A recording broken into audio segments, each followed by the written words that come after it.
response to COVID-19. Ladies and gentlemen, this unfortunate pandemic COVID-19 has provided an opportunity to reassess our action for nature. On the one hand, we have seen a visible decline on various types of emissions, including greenhouse gas, due to shutdown took place in the countries.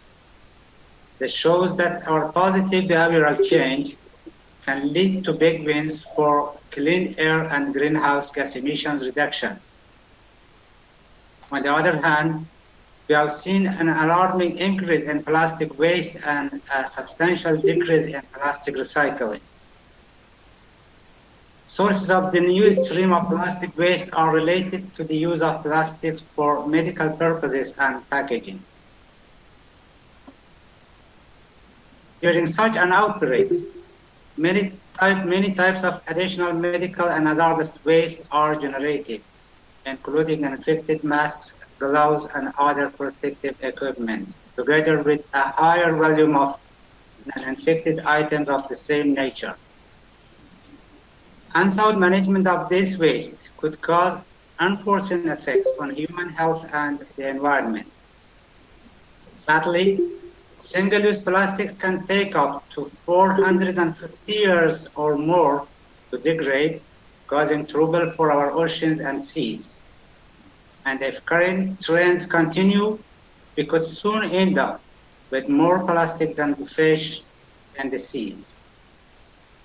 The safe handling and final disposal of this waste is therefore a vital element in an effective emergency response.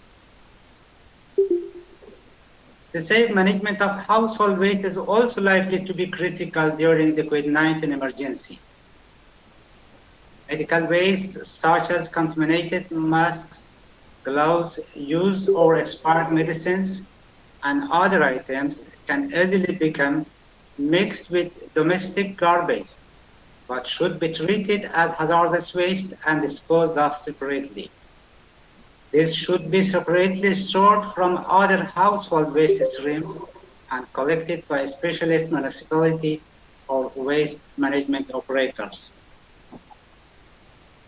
Effective management of biomedical and healthcare waste require appropriate identification, collection, separation, storage, transportation, treatment, and disposal, as well as important associated aspects including disinfection, personal protection, and training. Many countries are yet to develop environmentally sound management of waste, including recycling. This mismanagement will put enormous pressure on terrestrial and marine environments. We have seen many images of pandemic-related plastic waste thrown all over land and marine environment, including masks and gloves. In most parts of South Asia today, just 44% of waste is collected. This is one of the lowest rates of waste collection in the world. And even where waste does get collected, the history does not end there, because South Asia also has the world's highest percentage of open sites where most domestic waste gets dumped. To make matters worse, dumping, both legal and illegal, often takes place along waterways and floodplains, seeping into rivers and canals, and from there into the open seas. First response is focusing on raising awareness on pandemic-related waste, to raise awareness and to prepare for managing waste effectively, manage the waste and control the spread of pandemic, and to treat waste in an environmentally sound manner.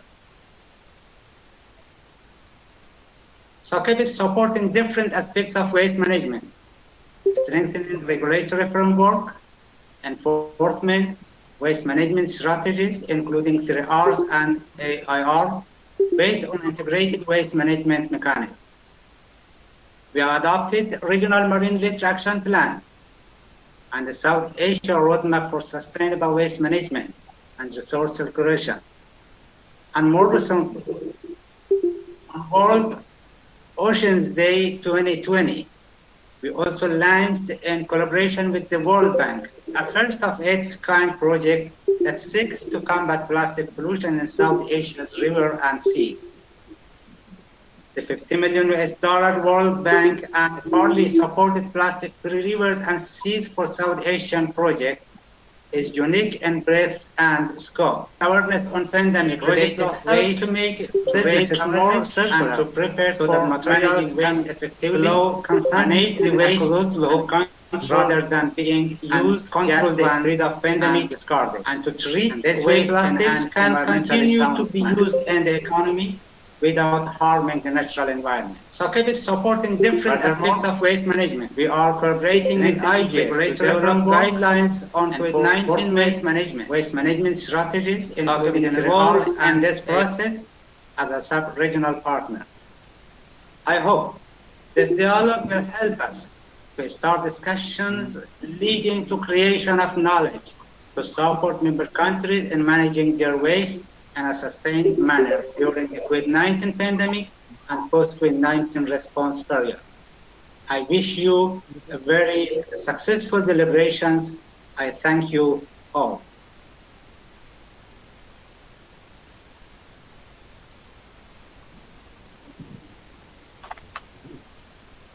Thank you, Dr.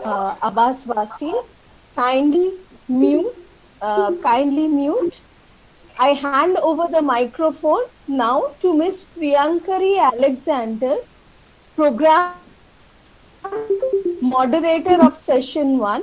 Priyankari, please unmute your microphone and start the session. Priyankari, are you there? Thank you, Suprita. Good morning to all the speakers, country representatives and experts, and all the participants who are here from 24 countries. In order to start the proceedings of the day, may I request all the representatives who are here from SACEP member countries, followed by the experts who are present here, to introduce yourselves in the alphabetical order of the country names. Kindly unmute your microphones one by one and turn on your camera so we all could see you. Starting from Afghanistan, please.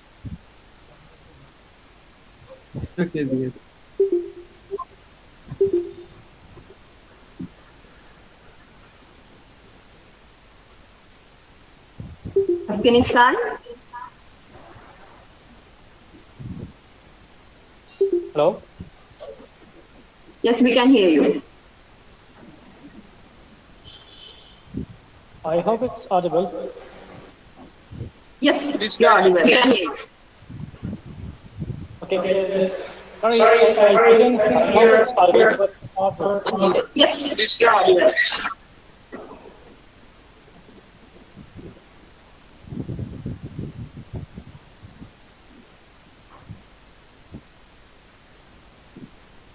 Afghanistan?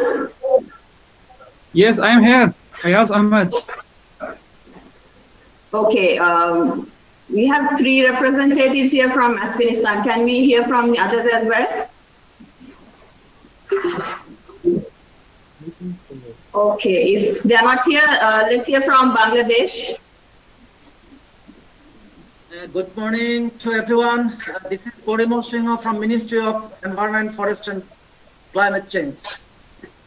Good morning. Can you hear me? Good morning. Please go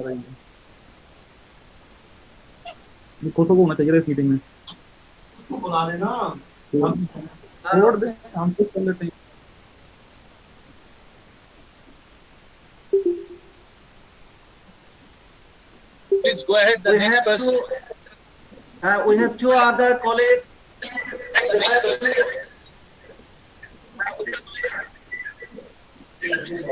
Bangladesh, Mr. Lutfur Rahman, I can see you.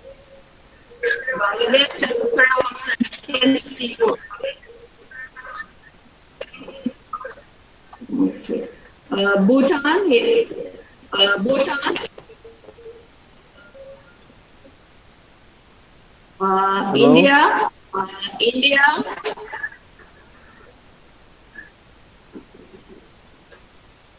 Okay, it's not clear. Nepal. Rajasthan Good morning. West Bengal. This is Shravan Bhandari from Nepal. Good morning, everybody. Good morning to you. Okay. Good morning. I'm Shankar Paudel from Department of Environment, Nepal. Thank you. Pakistan. Yes, I'm Fayad. My name is Fayad and Deputy Director in Ministry of Climate Change. My colleague is unique, Mr. Kamran Rashid. Okay. Sri Lanka.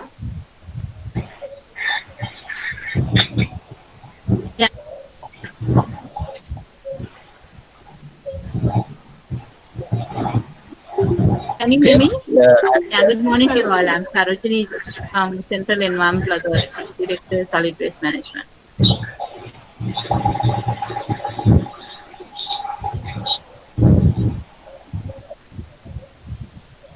And Okay. yes, and we have one representative from UNEP Rope as well. Good afternoon. Yes, good afternoon, Mr. Mushtaq. We can hear you. Hello, can you hear me? Yes, Mr. Mushtaq, we can hear you. Okay, good morning, everyone. This is Mushtaq Mehman, Regional Coordinator for Resource Efficiency from UNEP Asia Pacific Office in Bangkok. Nice meeting you. Welcome to the webinar. Mr. Mushtaq. good morning, কি সব হচ্ছে? Yeah, and we have representatives from লেখাগুলো CCET. আছে ছোট ছোট ছবি দেখা যাচ্ছে Mr. Onagawa. Excuse me, Priyankari, kindly mute all the participants. Please kindly mute your microphone, only excepting the person who is speaking. Kindly mute your microphone. Please mute your microphone. Yeah, Priyankari, go on. Yes, Mr. Onagawa, please introduce yourself. Thank you. This is Kazuo Onogawa from IGES CCET. Nice to meet you. Dr. Prema Kumara.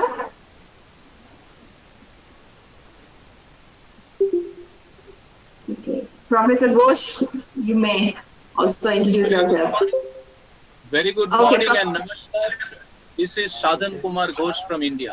Thank you. Yeah, Prema Kumar is there. Yes, Dr. Prema Kumara. Dr. Prema Kumar, please introduce yourself. Good afternoon. So this is Kumar. Hear me? It's a little bit fade, yeah. Yeah. Hi, Okay. Kumara from IGES CCET. Nice to meet you all. Have you So missed thank you. Pakistan? Priyankari, no, have you missed Pakistan? No, he introduced himself. Okay, sorry. Thank you. Yeah. So thank you very much, everyone, for joining us today.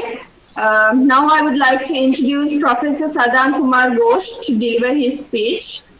So Professor Sadhan Kumar Ghosh is an internationally well-known person in the field of waste management, environment protection, and green manufacturing.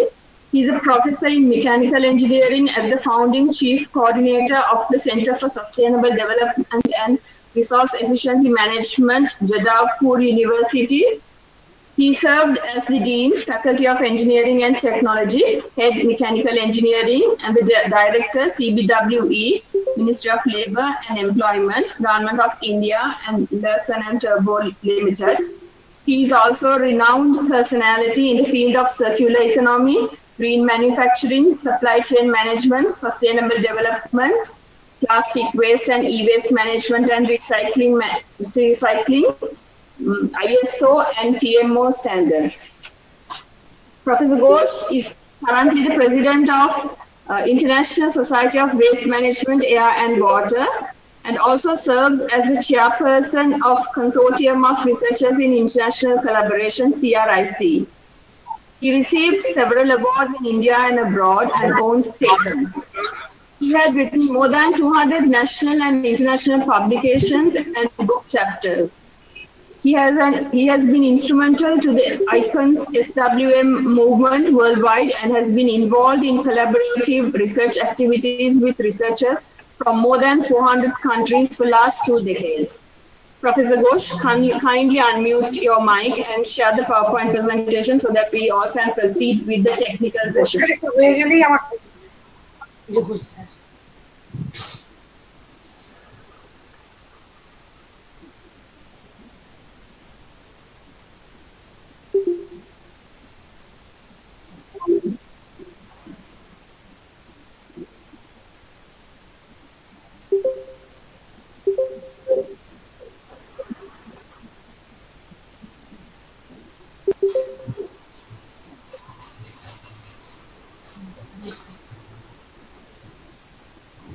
You can see the projection, right? Yes.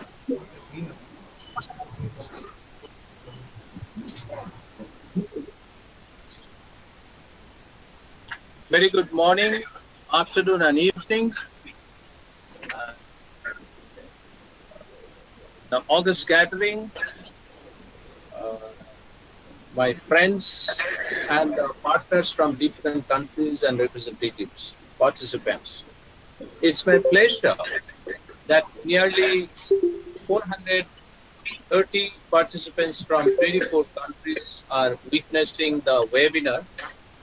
And our purpose of this webinar to make more people in the webinar is to get feedback from different participants from different countries, because you know that waste management in COVID-19 post scenario is really challenging for each of the persons in the world, starting from the person or starting from the child who took part today and the person who is ailing.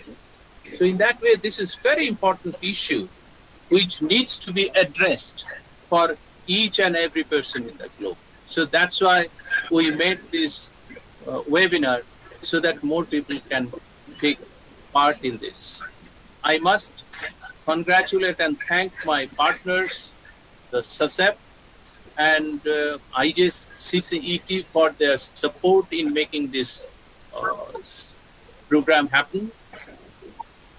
You know that my presentation will be divided into 4: the present situation, issues and challenge, priorities and countermeasures, and future data. You know that this COVID-19, this is a scenario which in my lifetime, it never happened. And it is a global tragedy and the tragedy of the centuries. Hundreds and thousands of people died, healthcare system are battling, economic situation becomes very poor, industries are paralyzed, and uncertainty for millions of people whose livelihoods are collapsing or at stake. This is absolutely the right focus today to save life here and there. In the same spirit of doing what we can do safeguard people's well-being, we must not content ourselves with containing the acute crisis. We must also look ahead to what we can learn from this crisis to prevent the future risks. You know that my presentation will be divided to the globe. In many of the parts, we were very happy that we are sending people to the Mars, to the moon. We are sending our vehicles to the Mars and many other things. But you know that modern technology in the advanced society is still at its vulnerable stage. So we must take an oath today to identify and destroy the source that is responsible for this pandemic disaster for the whole world. It is not leaving anybody in the world. So that is the tragedy of this situation.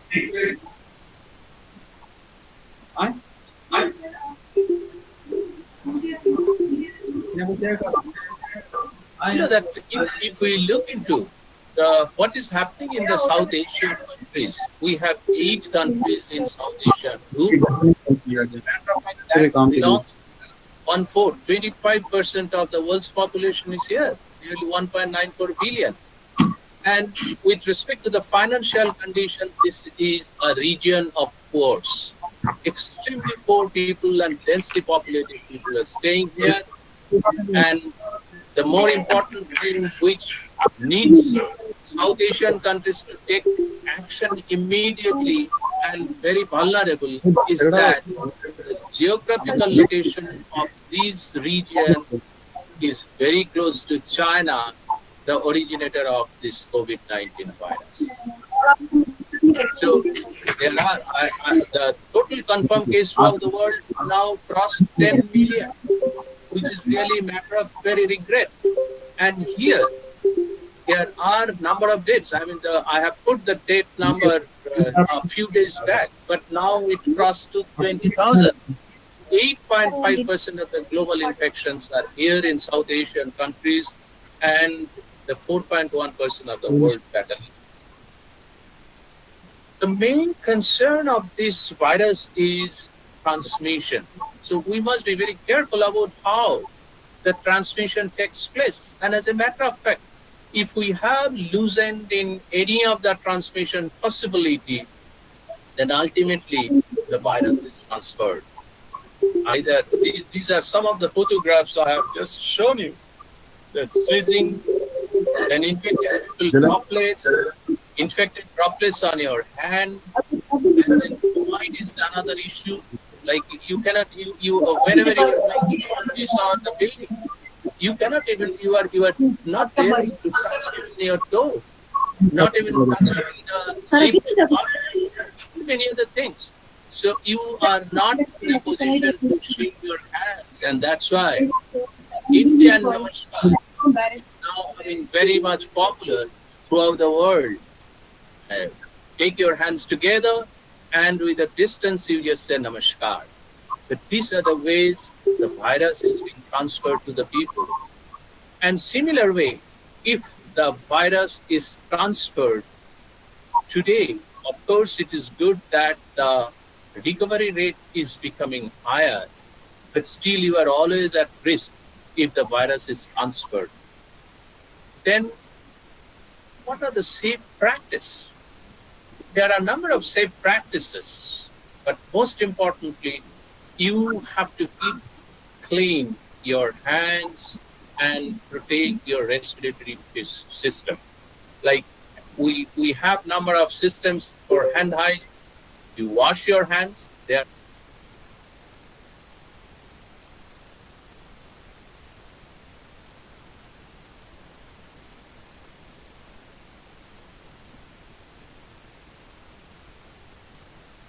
Professor Ghosh, we can't hear you.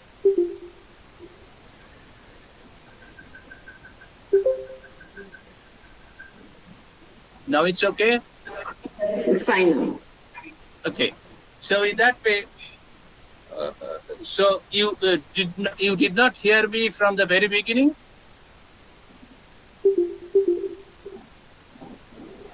Could you hear me from the beginning? Yes, sir. Yes, sir. All right. So in that way, the hand hygiene is one part, respiratory hygiene is another part, and of course, the social distance.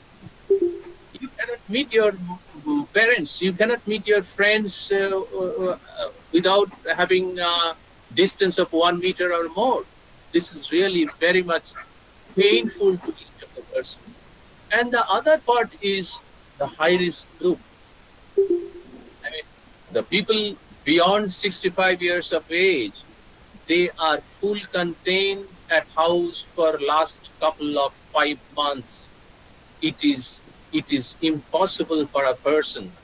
The kids, the situation is such that the education system has totally been collapsed.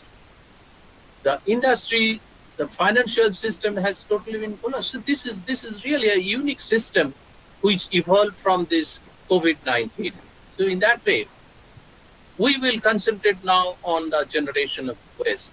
What are the areas? There are quarantine households, There are patients with positive COVID-19 symptoms and the waste from the suspected patient. So these are the main three types of waste which are created from the COVID-19. And if we just have a look to the situation, how the waste is generated, it is a ADB data.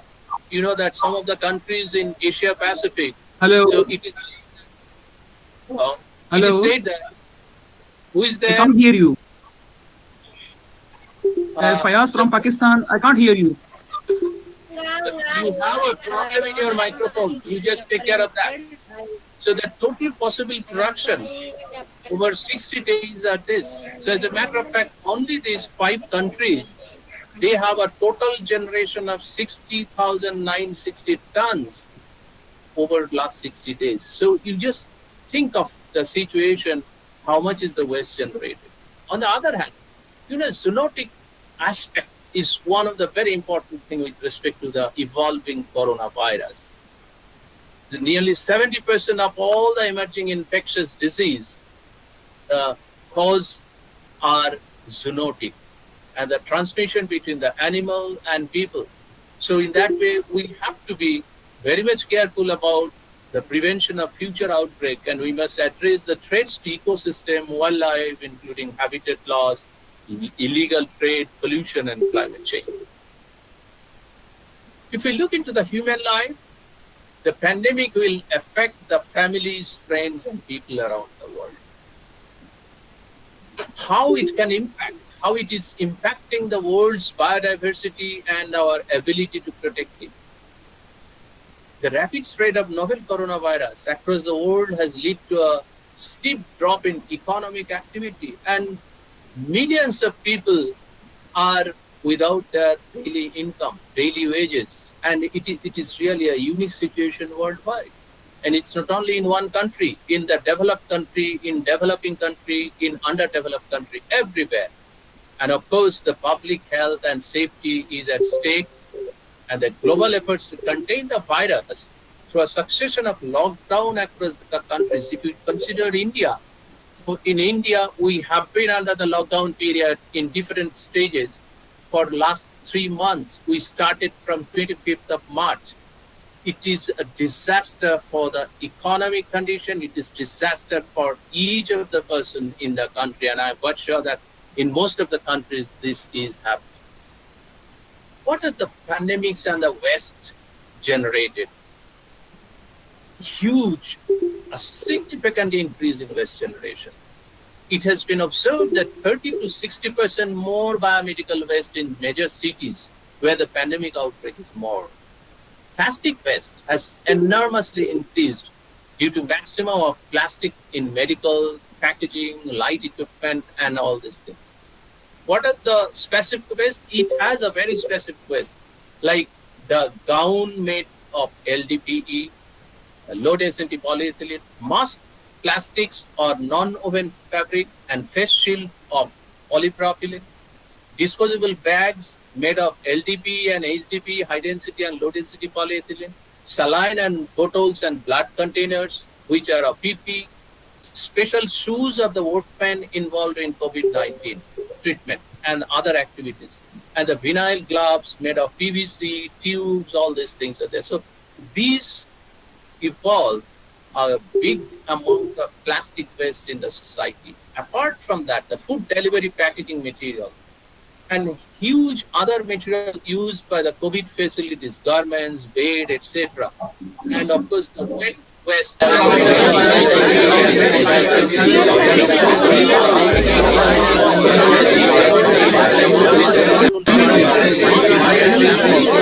amount of plastic waste, especially plastic packaging, increased by 15% from 5,500 tons per day to 6,300 tons per day. And this is mainly because of the demand for food delivery tripled and other things. In Singapore, again, an extra of 1,334 tons of plastic waste equivalent to the weight of 92 double-decker buses was. These are all, I mean, you know that data generation is also at stake. In many of the countries, we don't have much data on the waste generation. but the waste is being generated at a very high rate. What are the challenges? Anywhere from hospital, healthcare facilities, and all this sanitizing plastic bottles, even protective equipment that could infect anything out of the virus.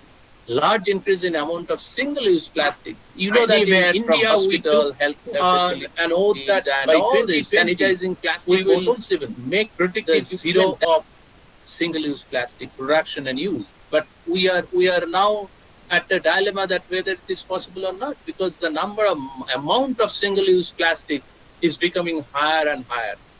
Of course, the public health is always at risk, and other waste can reach water sources. And as Dr. Abbas Basir was concerning that the riverine and the marine pollution, that is also one of the issues. What are the major challenges? Use of both disposable and reusable masks and gloves will be a component in the solid waste mainstream. You know that there are many large single-use PPE, which sometimes thought of by the people by ignorance or by knowledge, that let it be considered as a household waste and put it in the solid waste stream. So the infection starts at this level. And uncontrolled dumping, open burning, these are all again leading to the leading to the toxic gas, potential secondary transmission to human. The regulatory challenges, and of course lack of legal basis for taking any urgent action measures and institutions. You know that urgent action and legal aspects is very difficult in many of the countries where the number of oppositions are more, then it is really a problem for the governance. And of course, the other part which has to be very much carefully taken is emotional and scientific aspect while handling COVID waste. Because you know that the dead body, disposal of the dead body, cremation of the dead body, that is also a issue in many of the countries who died after having affected by COVID positive. So this is one of my models. You know that the first and foremost thing is to segregate the COVID waste. That is the mantra and the main thing of waste management. So in that way, the symptomatic and asymptomatic segregated gloves and masks at household level. And here the COVID waste generator at the COVID facility, COVID hospital, all this.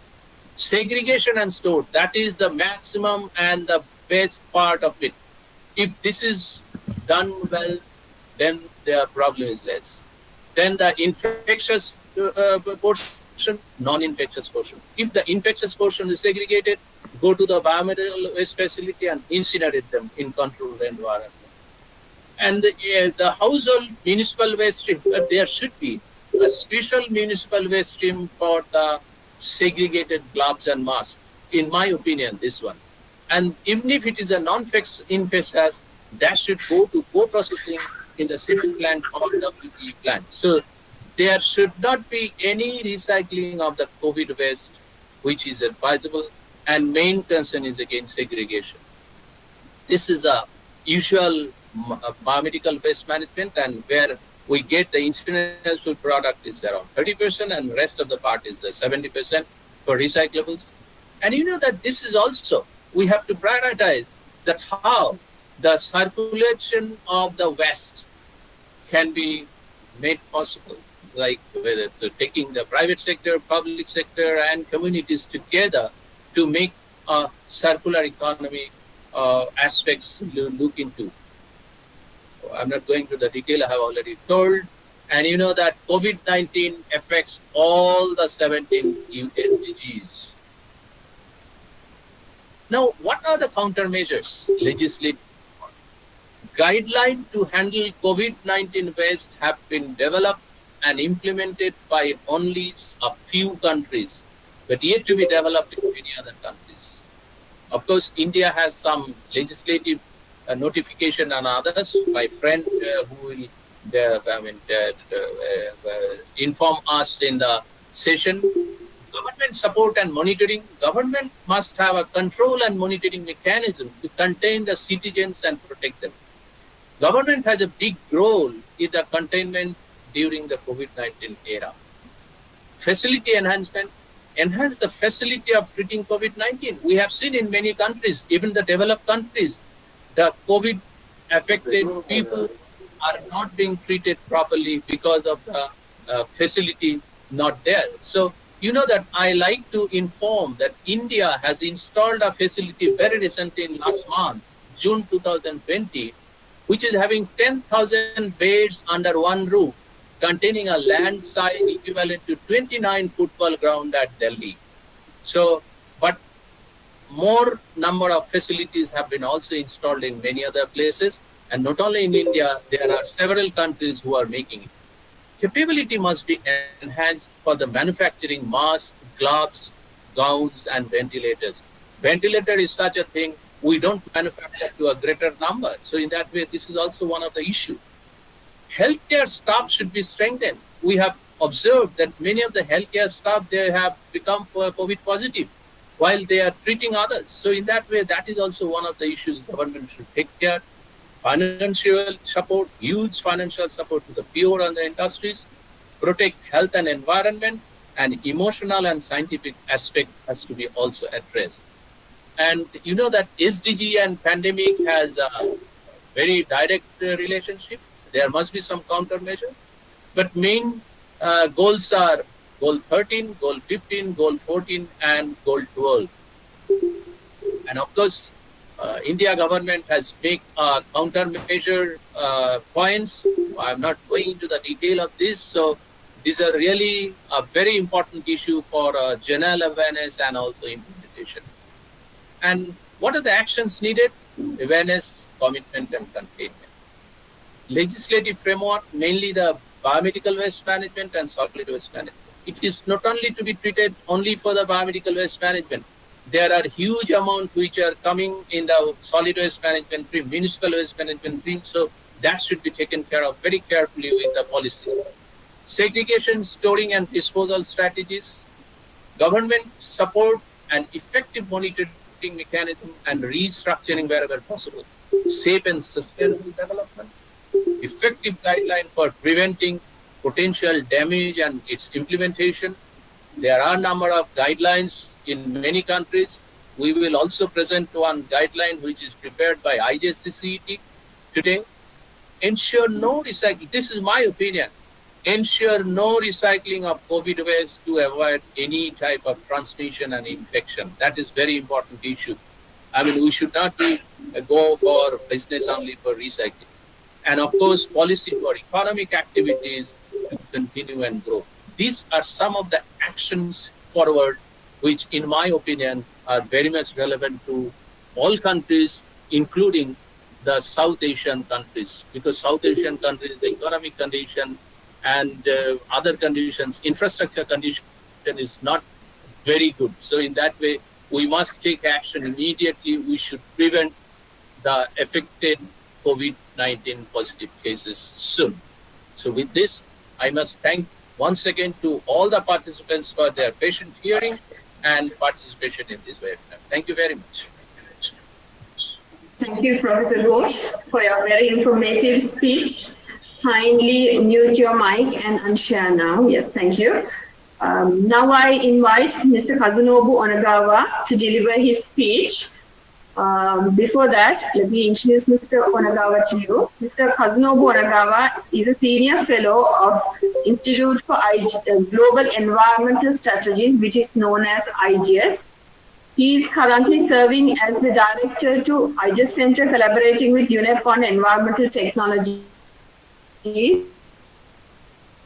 CCET.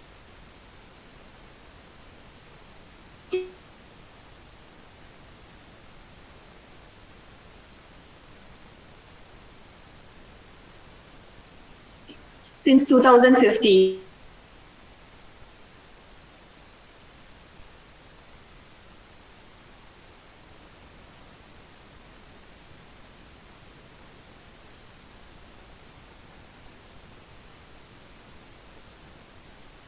He was in a resort.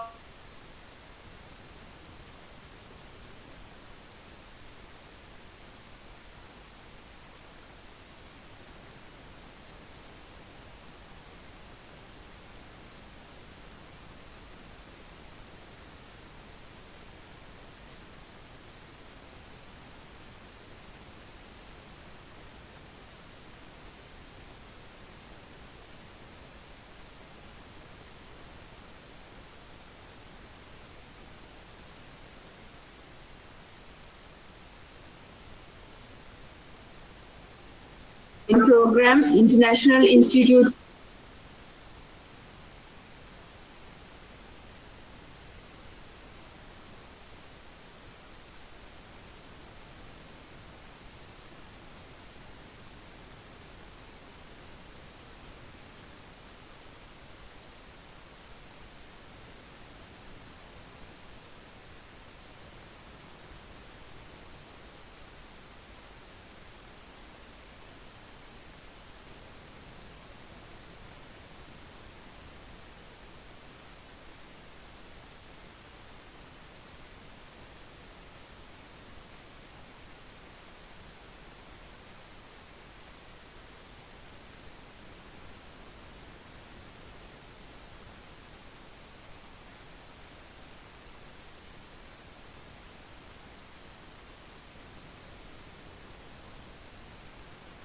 flight system.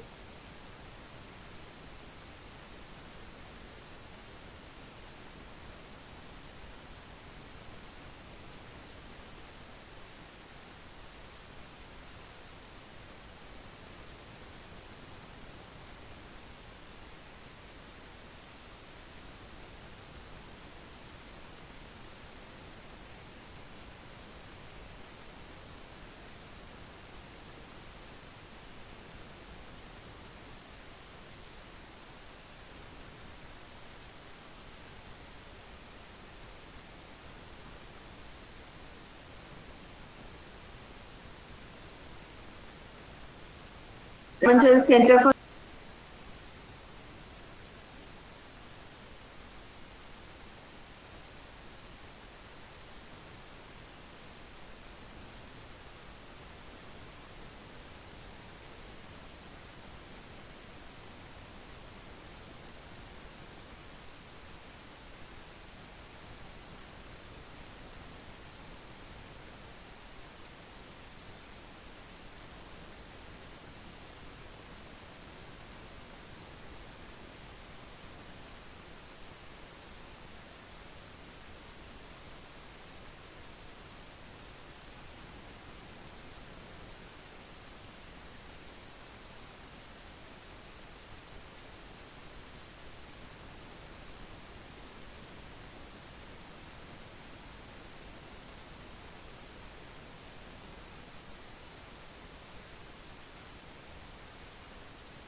to protect their health by applying PPE, the personal protective equipments. However, the question is again, what we can do if we have no capacity to do so. While this report has made analysis on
This conference will now be recorded. learn the real and practical ideas of infectious waste.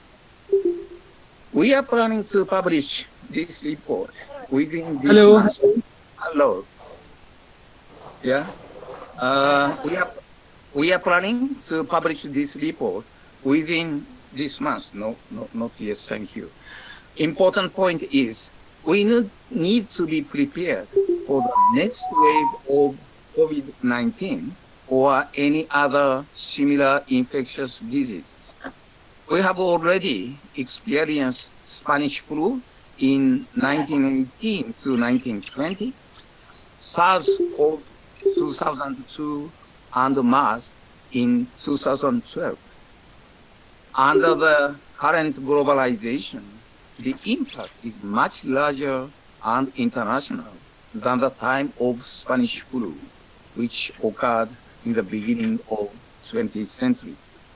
So thank you very much for your attention. Thank you very much. Thank you, Mr. Onagawa, for your very informative and detailed speech, and also for presenting the guidelines on COVID-19 waste management.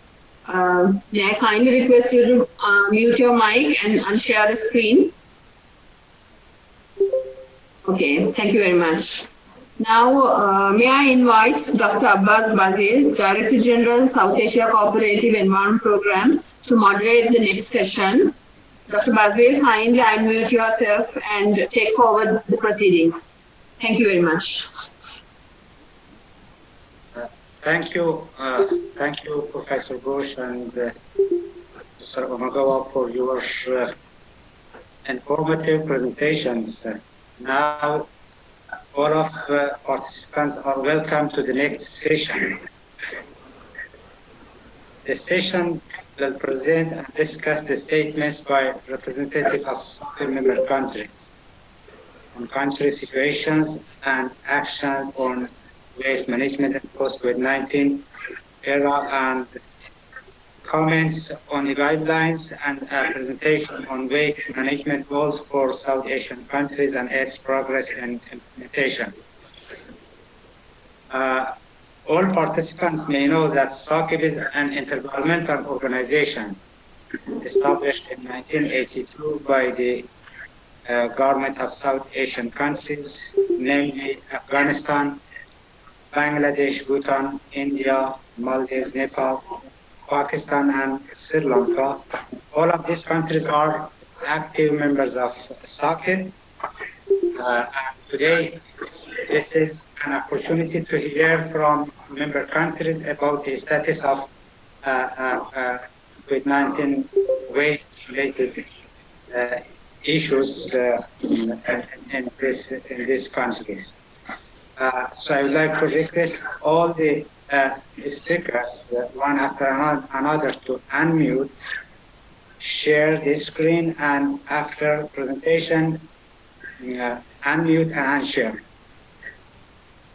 Every speaker has only 10 minutes to deliver his or her presentation. First of all, considering the time limit, I would like to invite Dr. Kumara, Deputy Director of CCET, to deliver his presentation. Dr. Kumara, the floor is yours. Dr. Kumara will be having a general overview of waste management in South Asian countries and progress which is made in these countries. We have already, as I mentioned in my opening remarks, we have developed a roadmap for sustainable waste management and resource operation in South Asia in collaboration with IGES.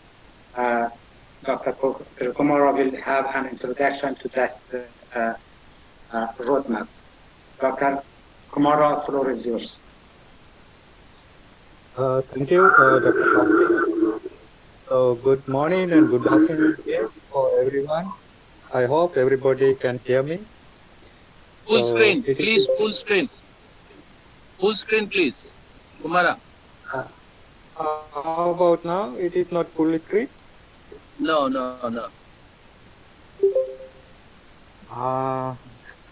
All right, go ahead. Go ahead.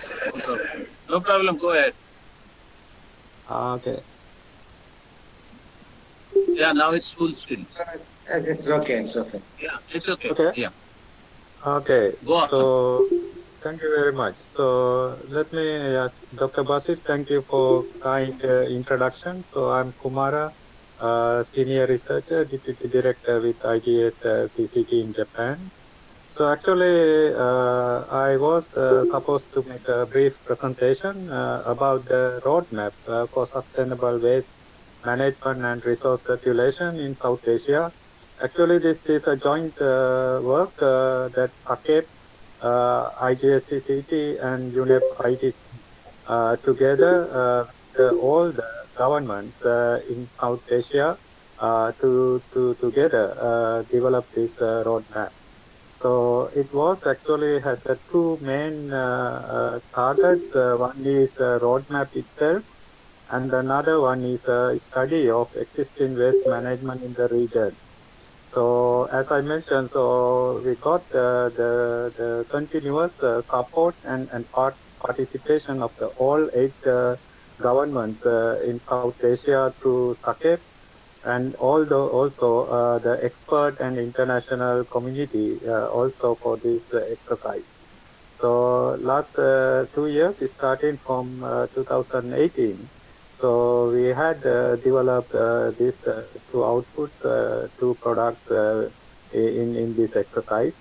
So I'm so happy that the roadmap itself in the last SACEP Governing Council in Bangladesh was approved and adapted. So now we are publishing both status report and the roadmap. I hope fully we can publish that within next couple of months. So why actually I feel South Asia is a matter, because I feel like 2 things. One is South Asia is very dynamic, in both urbanization and economic growth. And I recently found that the World Bank report said this COVID situation maybe take back our development in South Asia should be like is big different. At the same time, South Asia it's very dynamic in the poverty and inequity and also resource consumption and also increase in the pollution. So waste is of course one of the main subject that the main issue all South Asian governments are going to face and also facing. So what we found in our quick study in South Asia, so we found that there is no common understanding and also like Professor Ghosh mentioned, so accurate data on waste management. This is one of the main issues we found in our work in South Asia. We also found all our governments have definitions like waste in their national rules and regulations, but they are very different. But at the same time, they are very discussed based in more waste perspectives rather than the resource perspectives. And also we found that the data is limited, but at the same time, the waste generation is increasing, like Professor Ghosh mentioned. So we try to identify the existing data. You can see this table, especially in the column A, is the one that we found from the government's data, but we cannot comparatively look at data because they are in different definitions and also the different calculations. So in that case, in the column B, C, and D, we try to estimate the waste generation in South Asian countries based on the World Bank 2080 report. So it's look like something different. What the figures showing at the moment in the South Asian countries data, but at the same time the estimation done by the World Bank data. And based on World Bank data, there is some similarity, but they look at the waste calculation, so it's easy for us to look at comparatively each country. So in that case, we use the World Bank data in that comparative discussions. At the same time, so we found that, of course, in South Asian situation, most of the waste is organic. So more than average, 56% of our countries have organic waste. This is something different from when we look at the developed countries in other regions. So that's make us sense that the South Asia had to look at their own technologies and their own systems to manage the waste in their countries. At the same time, we found that the still waste management service is very poor, very weak in South Asian context, and collection rate in South Asia in average is something 44%. But we found it's very quite increase in the waste collection, especially in countries like India. In the last 3-4 years, they achieved 80%. But in average in South Asia context, it's still 44%. And the most common practice is open dumping and open burning is used by many countries.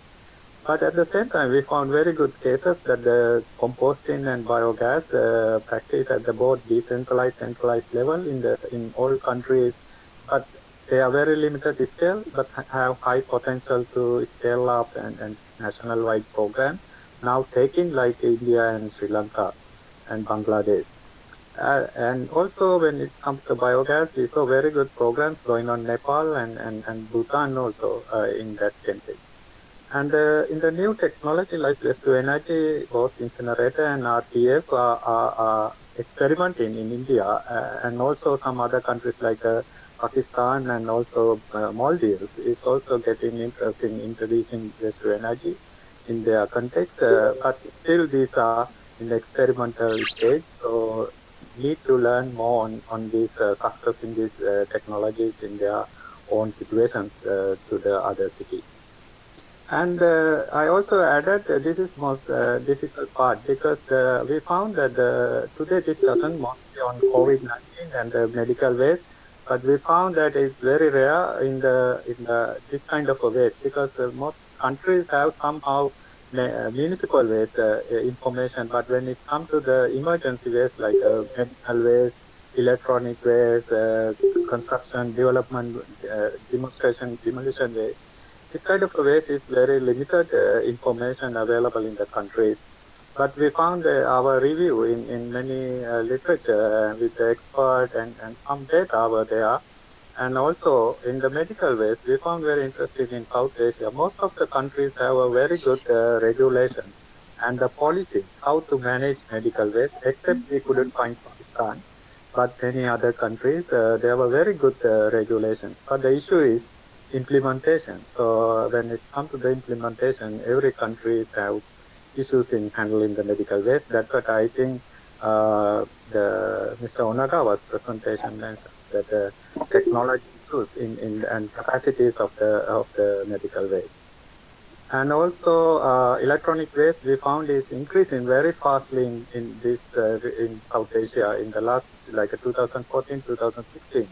There's double in many countries in the electronic waste generation. So, but at the same time we found for the electronic waste, most countries doesn't have proper regulations and policies to handle, except India. They have 2011 and 2016 regulations on the electronic waste. But some countries handle electronic waste under the hazardous waste regulations, but not specifically regulations available for the electronic waste. When it's come to the plastic waste, also we found it is one of the main issues in the South Asia. So we try to develop some kind of scenarios how the plastic waste generation based on the World Bank 2080 data.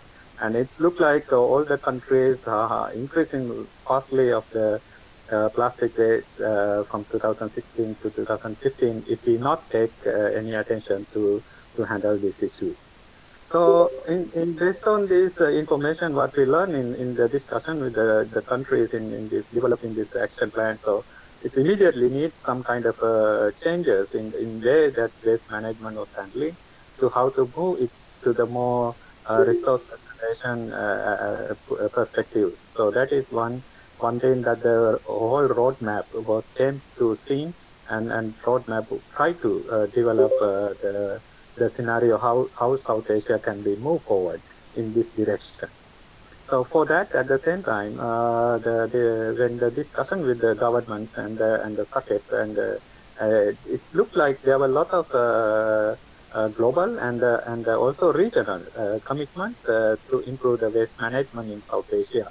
So you can see in the green column is regional declarations, like a Dhaka Declaration in 2004, START plan on 2088. All these identified the importance of waste management and sustainable resource efficiency in South Asia. So we came we review all these commitments and try to integrate these things into the roadmap and make it more comprehensive. And then I would like to slightly share with you. You have 2 minutes to conclude. Perfect. So let me share my roadmap. So that the roadmap is include 4 overarching objectives and 12 strategic principles.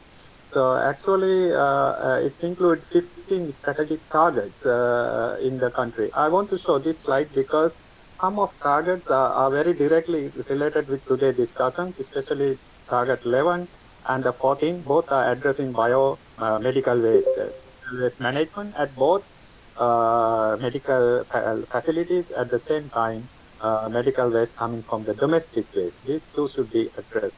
But at the same time, like waste separation, like Professor Ghosh mentioned, plastic waste increase, and the data, these are also in line with today's discussion. I feel the rest of the discussions, they will discuss these issues and see how these activities are happening. And here identify like a plastic waste. It's a three targets identify plastic waste, single-use plastic, plastic recycling, and the marine plastic. I think Dr. Basir mentioned, so SACEP already started working with the World Bank in addressing these 3 target areas. So I feel that this roadmap, the targets are very much practical in that sense. So it's also identified 38 actions areas related to waste management, sustainable production, consumption, and data management. So it's also identified interrelations, connection with the local governments, national governments, and the regional institute like SACEP, SAC, and other international agencies, how to implement this roadmap for 2030. So I think I will stop here. So I would like to join any discussion in the later. Thank you very much. Thank you, Dr. Kumara, for your general overview of waste management in South Asia region. Now we are going to discuss a specific country situation in terms of waste management. So we start from Afghanistan. I would like to invite Mr. Sayyid Qayyum Hashimi, expert in monitoring and inspecting of clinical solid waste, National Environmental Protection Agency of Afghanistan. Mr. Qayyumi, Mr. Hashimi, floor is yours. Please consider the time. Okay, good day, everyone. Thank you for having me in this event. Kindly make it I full hope it's screen. audible now. Kindly make it full screen. Yeah. Okay.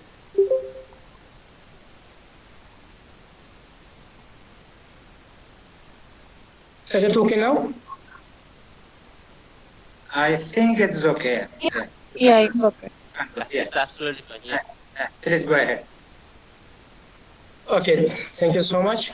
Here is a brief country report about medical waste management in Afghanistan. And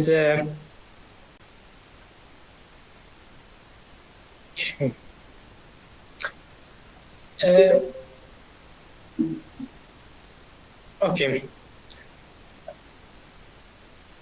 Despite implementing social distancing and due to having limited facilities for testing and samples, COVID-19 outbreak and spread looks to be pretty fast in Afghanistan. So we have a vast number, a big number of infected people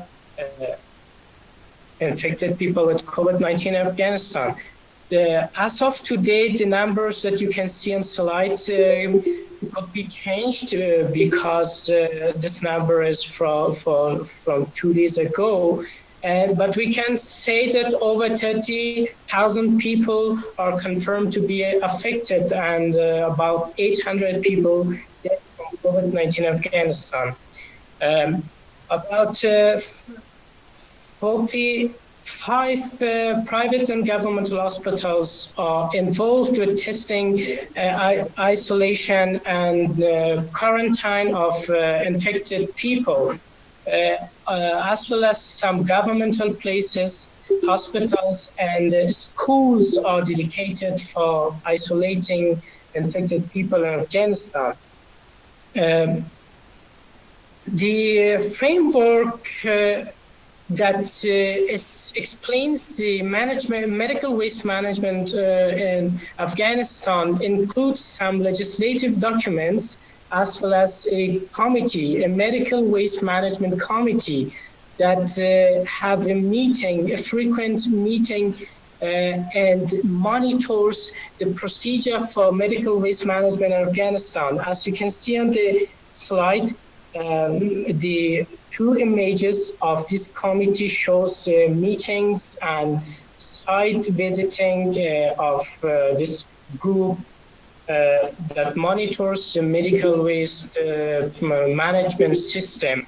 Also, in concentration with the COVID-19 medical waste, we have prepared the draft for COVID-19 medical waste procedure and is sent to be approved, but now we have also a post-pandemic waste procedure that we are working, and this is a good opportunity to attract some more international cooperation to finalize this plan and procedure for to be able to have a better plan for managing waste, medical waste after the crisis, because as you know, currently we have different issues managing medical waste due to insecure situation and some lack of facilities that we are facing here in Afghanistan. So we have a plan for making a procedure for post-pandemic management for medical waste. Also, in addition to National Environmental Protection Agency, also Ministry of Public Health has some legislative documents clearing the procedure for medical waste management in Afghanistan that you can see on slide.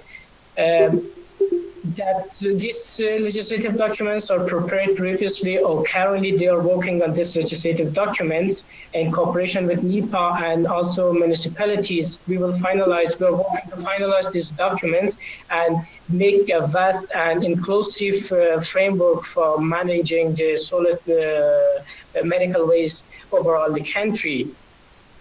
The mechanism for medical waste management is, as you can see on this slide, we have a joint team from Ministry of Public Health and also NEPA, National Environmental Protection Agency. We have a frequent monitoring task, and we give guidances to healthcare centers. They manage how they can manage the medical waste, how is the generation of this waste, how they can segregate it, and how they can send it for disposal, or which kind of this medical waste can be recyclable.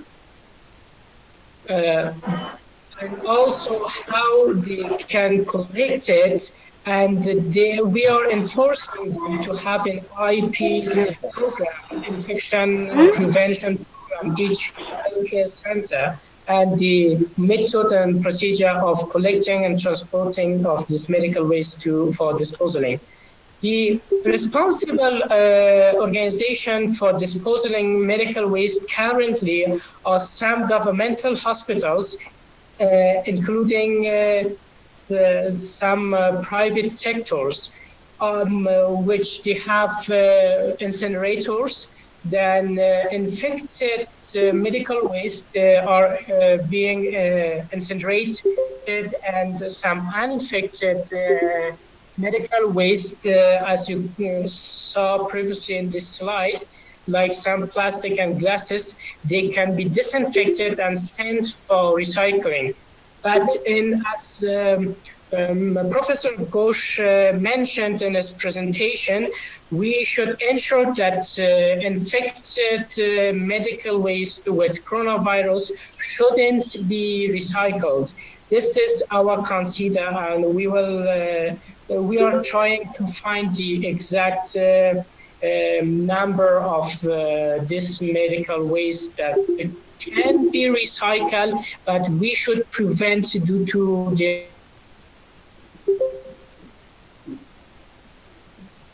infectious state. And also we are conducting some public awareness programs in collaboration with Kabul municipality and Ministry of Public Health.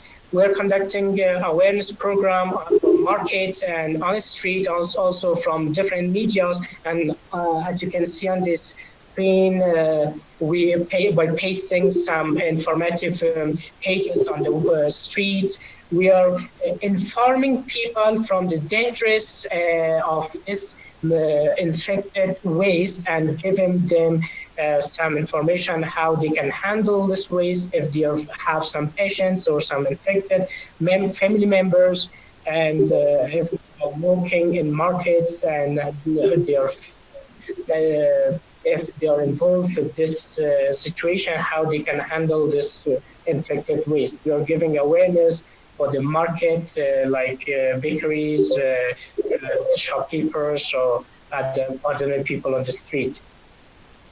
Also, here are some general rules for managing the medical waste that are implemented in Afghanistan. The important points in these rules are the incineration of infected waste like body parts or other infected clothes or strange or some other parts that cannot or dangerous, and also burying some parts of this medical waste, some organic parts of medical waste that are not too dangerous, according to the healthcare laws from Minister of Public Health that I mentioned before, or laws or regulations from Environmental Protection Agency. Also, which kind of this waste can be recycled. These are almost 10 different guidances that we are sharing with healthcare centers, with private sectors that are managing this waste. We are sharing these rules and we are asking them to consider these rules and in managing waste or handling infected materials. Finally, remarks of this presentation. Altogether, we can say that over 30,000 people are infected. This infected number is increasing day by day. Some private hospitals and governmental hospitals are involved in testing, isolating, and quarantine of these infected people. So we are trying to get updated numbers of patients because it can have a close relationship with the amount of infected waste that are produced in these centers. Also, we are trying to improve legislative documents and make documents that can have more focus on COVID-19 medical waste management. And also, we are trying, or we have planned to make a post-pandemic plan, evaluate the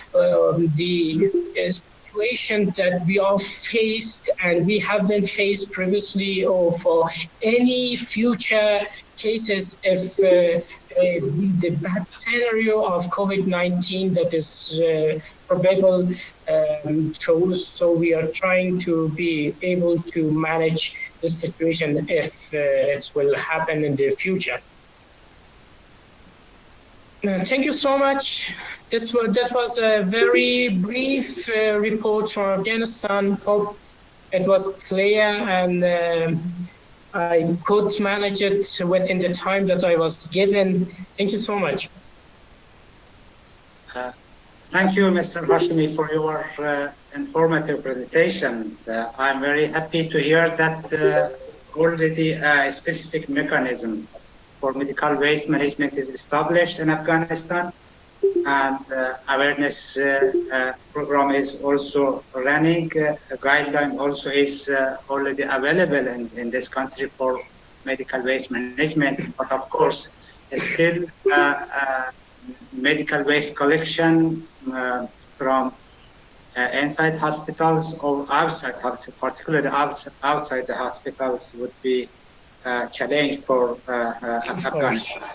Thank you so much.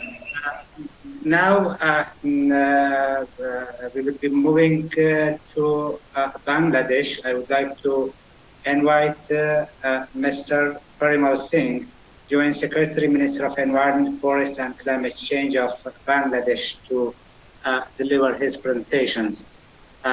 Mr. Parimal Singh, the floor is yours. Thank you, Honorable DG SACEP. Can you hear me? Yes, yes. Please go ahead. Thank you. Thank you. Please share. Today's meeting, share. very vital meeting. Sure. Do you have presentation? Do you have PPT? Share your presentation. Sure, sure.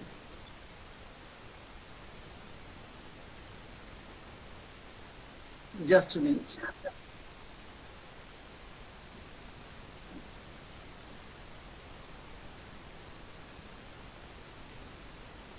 Dr. Basir, yes. May I comment? Yeah, I request all the speakers to please open your PPT in your laptop in advance, so that whenever you are requested, you can easily do that. Otherwise, it will take time. That will be helpful for you. Please open your PPT if it is there in the laptop. Whenever you are requested to share, you can share it immediately. Thank you. Yeah, if you keep it open in your laptop, so it will be much helpful. Yeah.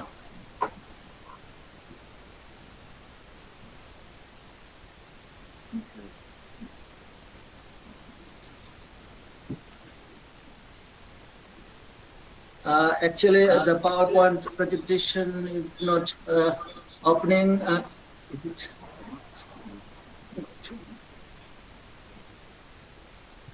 What is the problem? The PowerPoint presentation is not opening. Okay. Okay. So it's okay. See. See.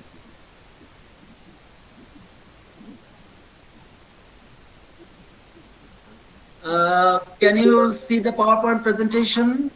No. No, not. It is not visible. So go to screen share. There is.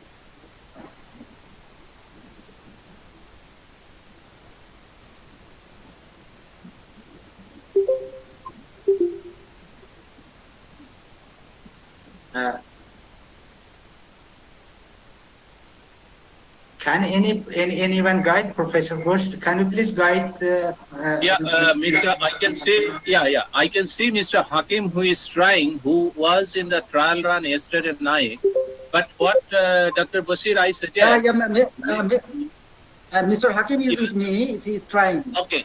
All right. Okay. So what I suggest, Dr. Basir, let him try with that. Meantime, you can switch over to the next speaker. Meantime, if he can manage it, then it will be he will be the next speaker. Then we can save our time. I think this is good proposal. If Mr. Parimal Singh is not ready, we can move to other country. Okay. Yeah. So now I would like to invite Mr. Narayan Singh, Chief Environment Officer, Ministry of Environment and Climate Change, Government of India. Mr. Singh, the floor is yours. You can start your presentation. Oh, great. Thank you. Your presentation. Yeah. Thank you for inviting me in the webinar. As we know that biomedical waste generated during diagnosis, treatment, immunization of human and animals, and this biomedical waste contain infectious human, anatomical waste, soft waste, pharmaceutical waste, etc., which are harmful. And improper biomedical waste management may create risk to health care worker, waste handlers, and general public. In India, legal framework exists for ensuring safe management of biomedical waste. Biomedical Waste Management Rule 2016 have been notified with the objective to improve the segregation, collection, processing, treatment, and disposal of biomedical waste in an environmentally sound manner. Some of the salient features of these rules are: this rule define duties, responsibilities of occupier of healthcare facility, operator of common biomedical waste treatment facilities. Emphasize on segregation of waste into 4 different color-coded bags. It provides training to all its healthcare facility workers and other waste handlers for handling of waste and to protect themselves against disease such as hepatitis and tetanus, etc. This also provides that a healthcare facility to ensure occupational safety of all healthcare workers and waste handlers by providing appropriate and adequate PPE. And this also provide that healthcare facility to conduct health checkup at the time of induction and at least once in year for its healthcare and other involved in waste handling.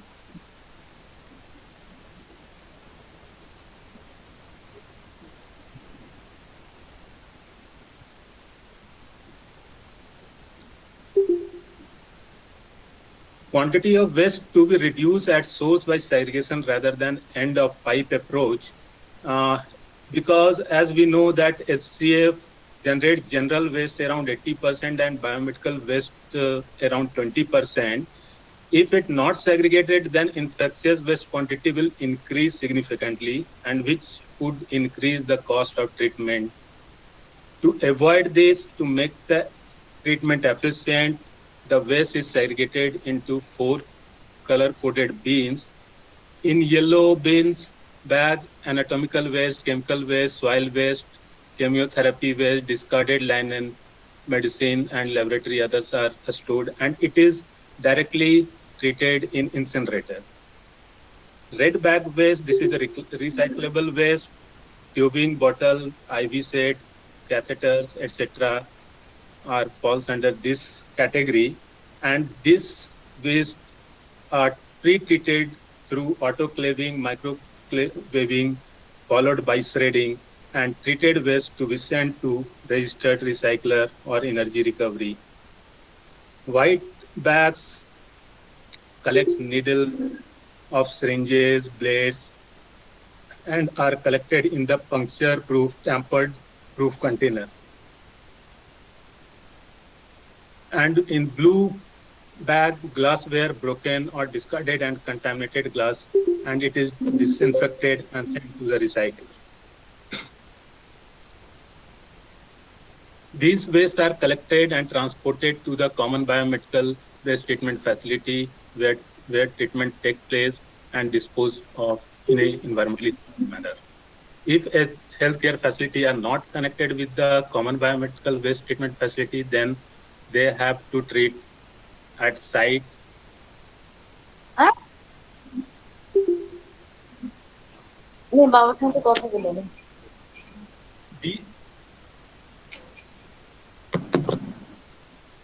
To ensure occupational safety of all healthcare workers, they have to use PPE such as masks, goggles, apron, face shields, gun boots, and they should maintain the hygiene by washing hand. It is shown in this slides.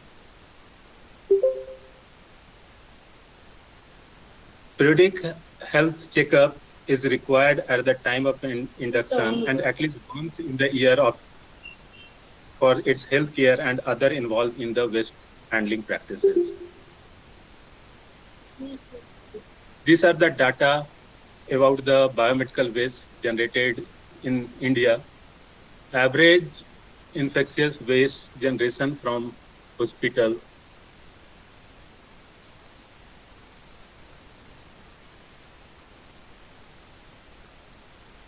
are 0.3 to 0.5 kg per bed per day, and bedded healthcare facilities is around 87,000, and non-bedded healthcare facilities are around 1,51,000. Total generation of biomedical waste is around 559 tons per day, and the quantity of waste is being treated around 516 tons per day, which is around 93%. of the total waste generation. For treatment and disposal, there are around 198 operational common biomedical waste treatment facilities and 24 are under construction. And there are around 9,841 captive biomedical treatment facilities. During an outbreak, COVID outbreak, many types of additional medical and hazardous waste are generated, including infected masks, gloves, and other protective equipments, together with higher volume of non-infectious items of the same nature.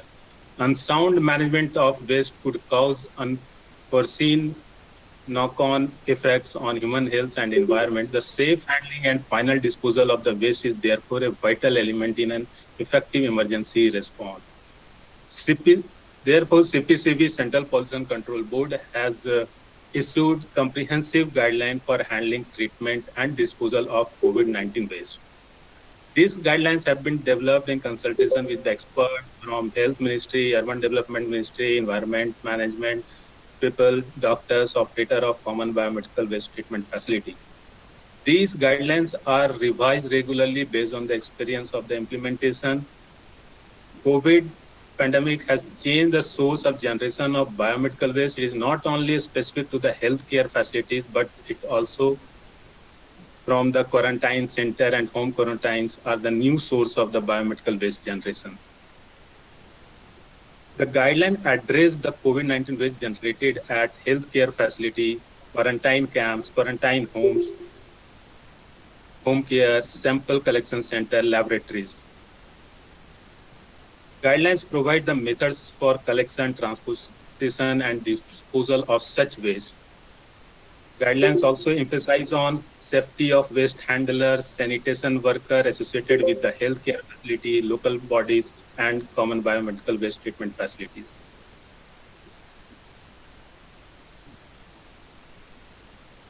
Guidelines provide the steps to be taken at COVID-19 isolation ward. These are the steps. Separate bins has to be installed for ensuring proper segregation. This should be foot-operated lid/bags container. Double-layered bags to be used for collection of waste to ensure strength and no leakage. Collection of bin should be labeled as COVID-19. Keep separately in these waste should be kept separately in temporary storage room prior to handling over. Only authorized person can access this waste. General solid waste should be collected separately and disposed of as per Solid Waste Management Rule 2016. Bin, container, trolley used for a storage of COVID-19 waste to be disinfected with 1% sodium hypochlorite. Maintain separate records of COVID-19 waste.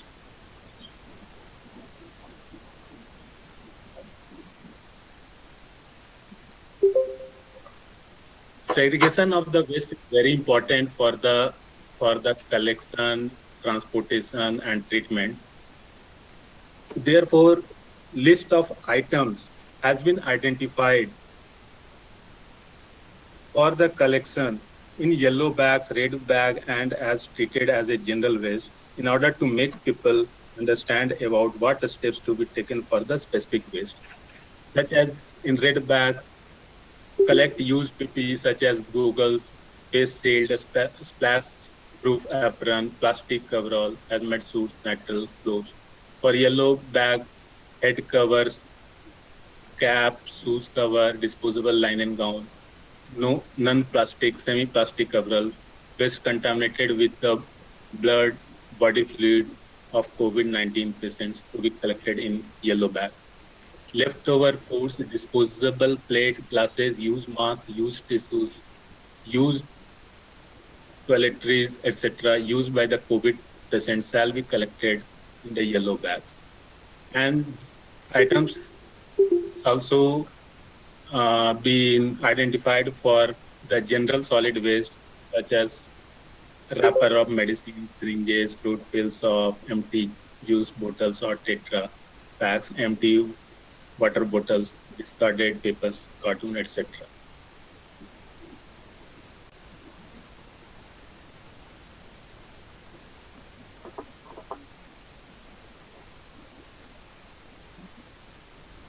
Proper training to medical waste handler helps to prevent harm to the worker, patients, and other individuals who may come in contact with the waste.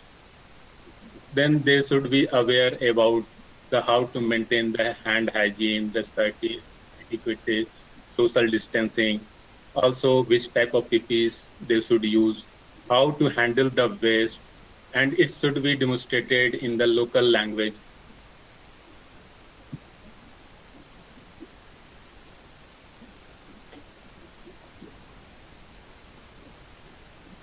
Some instruction has also been given for the common biomedical waste treatment facility, such as use dedicated vehicle for collection of COVID-19 waste, sanitization of vehicles after every trips, provide adequate PPE to workers to ensure regular sanitization of worker engaged in handling and collection of waste. COVID waste should be disposed of immediately upon receipt at facility. Maintain separate record of COVID waste. Training to be provided to the worker for safe handling. Registration and record uploading on web waste tracking apps. That has been developed by the Central Pollution Control Board for online monitoring of the waste management.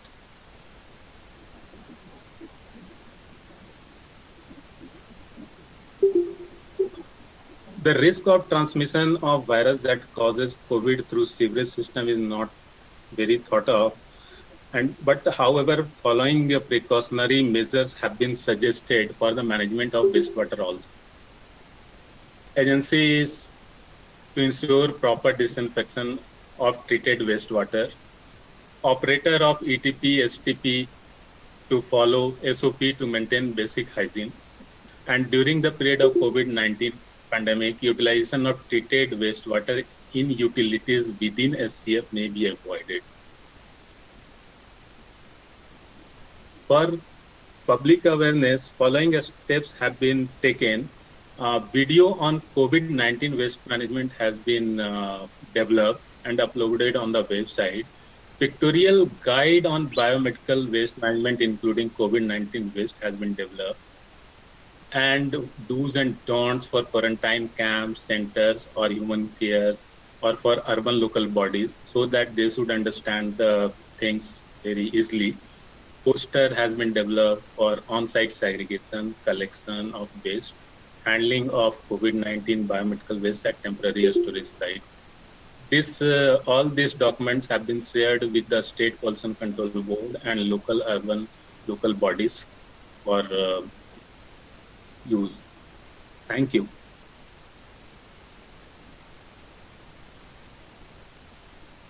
Thank you, Mr. Singh, for your presentation. I think it was very much helpful for other countries also. It shows that a very detailed guideline is already available in India, which includes segregation, collection, transportation, safety of work handlers for safe handling, and also training of the handlers. So this is very important areas that you already have covered under this guideline, which is very helpful for safe management of COVID-19 related waste. Thank you for this presentation. Now, if Bangladesh is ready, I would like to invite again Mr. Parimal Singh to deliver his presentation. Mr. Parimal, are you ready? Yeah, ready.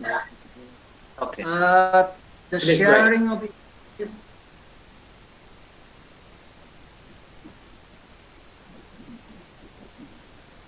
Okay.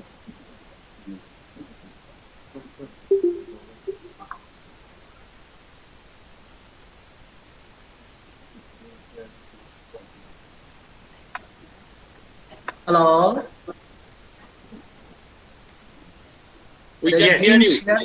Yeah, I can hear, but the screen sharing is not. Oh, okay. All right. Rahul, are you ready, Rahul? No, give answer. Just. It has been done. We had your presentation. It was lost again. Yeah, it is here. Make it bigger. Okay. Full screen. Yeah. Full screen. Full screen. Okay, you can put it in full screen. Is it full screen? If it is possible. Yeah.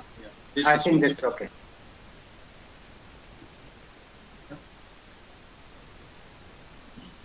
Is it okay? It's okay? Yes, it's okay. Yeah. Thank you. Thank you very much.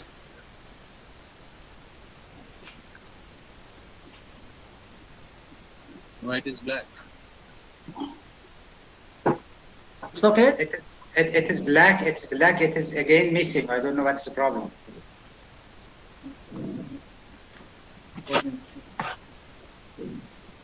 The presentation is not available now.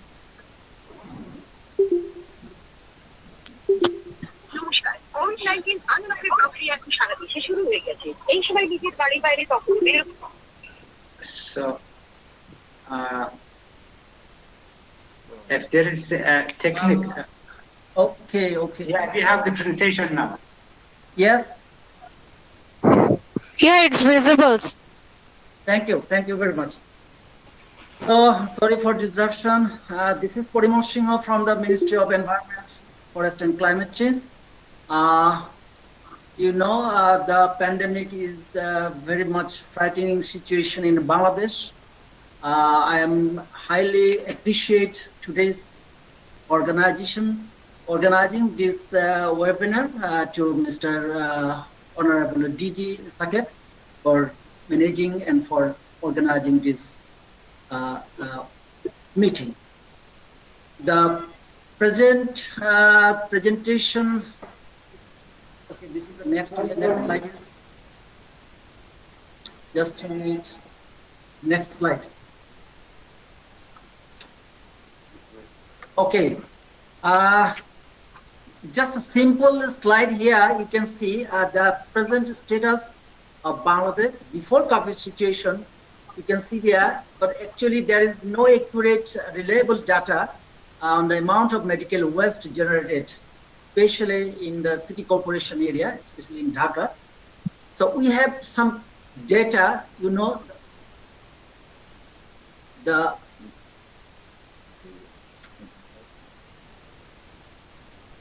so we can't see the next presentation slide.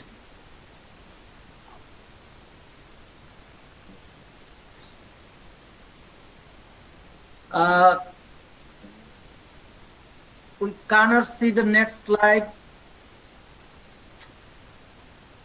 Some technical error happening here. Actually, could not fix it.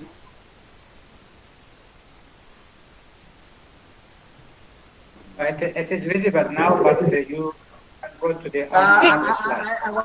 I want to go to the next slide, but it cannot visible here. You can. You use, please use the drop down button. The down arrow button you can use. Yes. Your first slide is visible, so you have to go downward. For that, you need to select the drop down button, the down arrow. But the arrow is not working.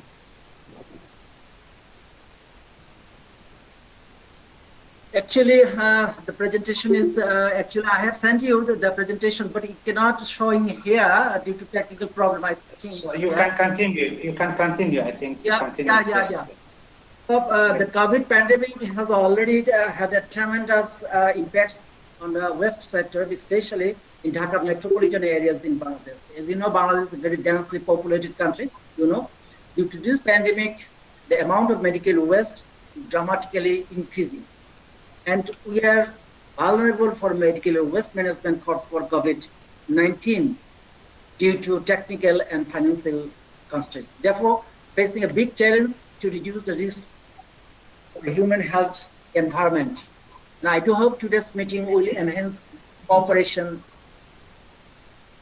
and sharing practical knowledge on COVID-19 management among the SACEP member countries. So you know, Bangladesh, we have some regulations. There is the Environmental Conservation Act, Environment Conservation Rules, and apart from that, these rules, there's the medical waste management and processing rules has been put in place for private and non-government organizations who wish to deal with handling and management of medical waste. The Director General of Health Services under the Ministry of Health also addresses this issue before issuing their license to clinics and hospitals. So during this pandemic situation, DGACs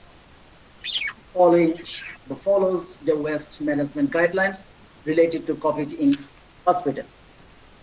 We have city-specific, before COVID-19 situation, we have city-specific data on medical waste, particularly relevant data on Dhaka City Corporation areas. Around 1,500 health facilities are operated. Approximately 56 tons per day medical waste, both hazardous and non-hazardous, are being generated. Approximately 12 tons per day hazardous medical waste, infectious, sharp, recyclable, is generated. But this line, with the guidelines set out for medical waste management, I have said before, the management and processing rules 2008, one specialized private organization in collaboration with the city corporation are managing this hazardous medical waste in terms of collection, transportation, treatment, and disposal. This is a PRISM, the only non-governmental organization which now they are operating their task in full schedule. They mainly undertake general practices at their pandemic premises, like separation, autoclaving, incineration, burial pit, chemical disinfection, and final disposal at their designated landfill areas. So apart from Dhaka, under public-private partnership, they are also working their activities in another 4 areas, municipal areas. We have a private organization named ISWMAW. They have researched on waste management from the very first month of pandemic. The amount of hazardous plastic waste is approximately 14,500 tons and has emerged in 1 month from March 27 to April 27, and has emerged from the dramatically increased use of single-use surgical face masks, hand gloves, and sanitizer and polythene bags in communities and healthcare facilities. On the other hand, data from PRISM Bangladesh, which I mentioned earlier, private organization, they said that approximately 10,000 kilograms per day hazardous medical waste is generated. So this is the condition. But the post-COVID-19 situation, now the hazardous medical waste has been compounded with a huge amount of infectious COVID-19 waste. So considering the whole amount of waste, the COVID-19 waste from household become the major threat to public health and the environment. The government of Bangladesh is making their sincere efforts to address the issue in a coordinated manner, involving all the stakeholders on board, but challenges is huge. Actually, in this situation, concerned regulated authorities and Department of Environment, Director General of the Health Services, city corporations, mainly they are mandated, are regularly monitoring the whole disposal system. In the meantime, the city corporations were drawing up a strategy for the management of this waste. Concerned ministries, especially Ministry of Environment, Forest and Climate Change, Ministry of Health and Education, local government division, joined their hands together to find out an effective handling and management system in this situation. So dedicated vehicles, medical autoclaves, and incinerators need to be procured. Initiatives are being underway.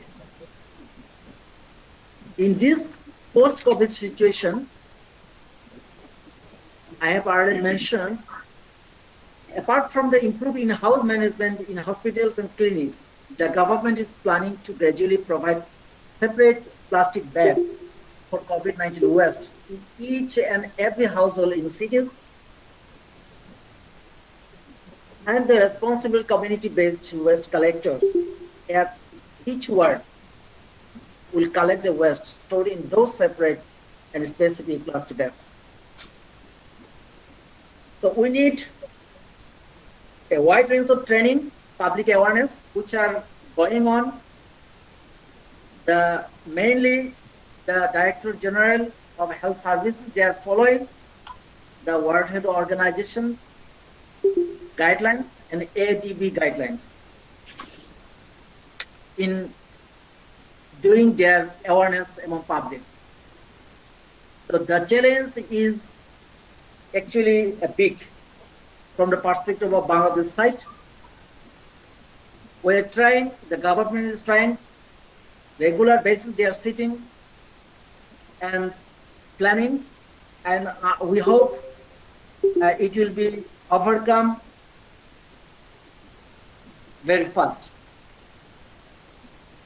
So public awareness is basically needed. Improper disposal of hazardous COVID-19 medical waste can cause massive pollution and environment components, including soil, water, and air. Medical waste is particularly difficult to handle as it is mixed of both wet and dry waste. It is highly contagious. So improper waste disposal can also interfere the food supply as well as the plant growth is impaired, reducing the amount of food produced. So till today, till yesterday, the Bangladesh, we have confirmed COVID cases 150,000. So this is the trend in Bangladesh. So earlier I mentioned that the government is trying hard and soul, and today's meeting actually will be greatly impact in decision-making process on COVID-19 medical waste management, indeed. So this is the our situation in Bangladesh before the COVID situation and post-COVID situation. And we have expertise, especially the regulatory bodies, Department of Environment and Department of Director General of Health Services. Constantly they are working with each other with the help of policy-making authorities. Regularly they are following the waste management system, and I think it will be a great achievement with the help from your side. Today's webinar, this will greatly impact on our policy making process. So this is the situation post-COVID in Bangladesh. So I have now again, this is a big challenge. We hope at this we try to explore and by today's webinar and share good ideas and thoughts and experience from your side, from the other side. So I think I have to finish. Thanks everybody for patient hearing. Thank you very much. Thank you, Mr.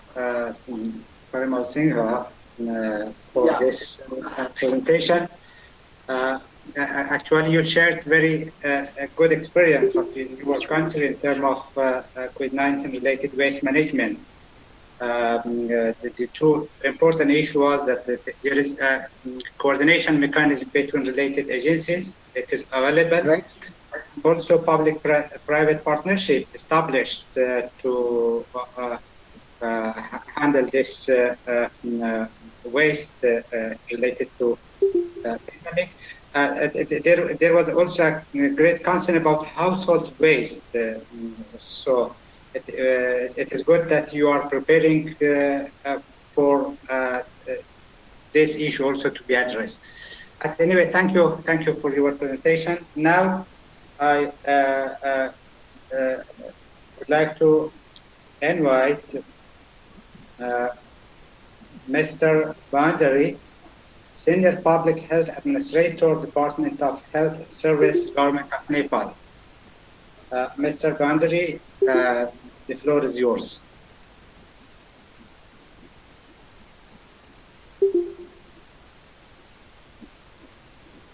Mr. Bandari, are you available? I don't hear from you any. Okay. No, okay. he is there. We can see him. He is there. He is there. Okay, please go ahead. Boss.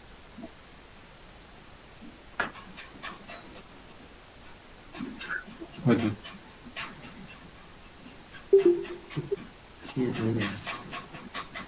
Share to the conference.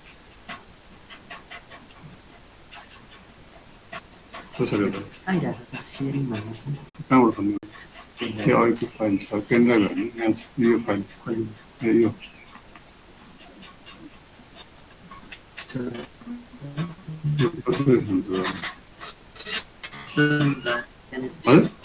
Okay. Hello, good morning, good afternoon, and good evening, everybody from Nepal. Can you hear me? Yes. Hello. Please go ahead. Yes. Okay. May I continue? Yeah. Please go ahead. Yeah. Okay. Okay. So, thank you very much. This is a good opportunity for us to share with all of us, and we have also learned many things from previous presentation. Again, namaste and good afternoon from Nepal. I am Chudamani Bhandari from Ministry of Health and Population, working for Department of Health Services. And in case of healthcare waste management, we are working on environmental health, water and sanitation and hygiene, as well as healthcare waste management in an integrated way. And we have a constitution mandate as well as for the quality of health services. And Ministry of Health and Population is informative presentation. I think it was informed that some specific guidelines are available, emergency guideline is available in your country, but still there are some challenges in terms of its implementation, in terms of technology, private sector engagement. I think these are a common challenge for waste management in South Asia. Thank you very much for your contribution.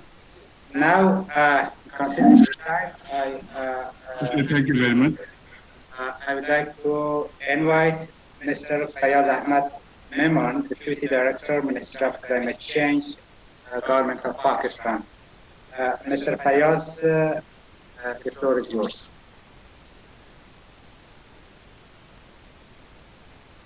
Can you hear me? Thank you very much. Yes. Please. Thank you very much. Thank you very much. Yes, there's an issue of camera in my laptop, so couldn't You will see me. Distinguished heads, are you listening me? We are hearing you, yeah. We are hearing you. Yes. Distinguished guests, Assalamu alaikum and a very good afternoon to all. My name is Fayaz Ahmed and I'm a Deputy Director in Ministry of Climate Change. I would like to thank you for inviting me and congratulate to SACEP, International Society of Waste Management, Air, Water and UNEP for organizing this webinar on waste management in post-COVID scenario in South Asian countries. Ministry of Climate Change appreciates the efforts of SACEP being put in to highlight the issue pertaining to waste management in South Asian countries, COVID-19 virus, which we all are facing. COVID-19 pandemic has directly impacted the waste management and disposal sector.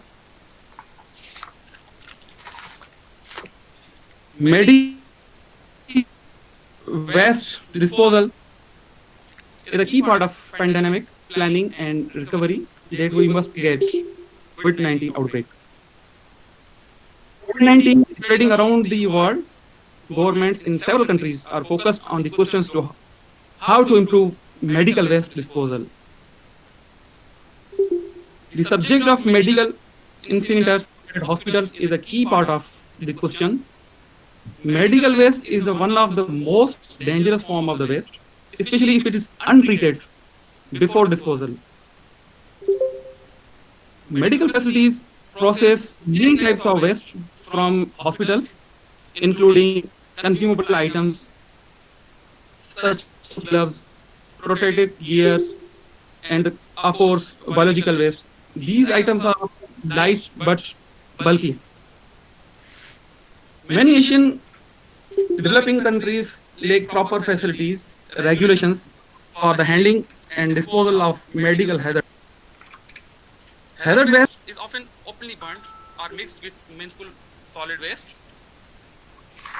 illegally recycled and resold, posing significant threat to both health of the handler and the environment. When medical waste is treated, it is often in old and inadequate facilities with limited capacity and guards. Outdated facilities should be modernized to avoid the emissions of toxic gases and generate clean energy from the waste. Most of Asia do not have capacity to modernize their system by rolling out mobile medical waste treatment facilities.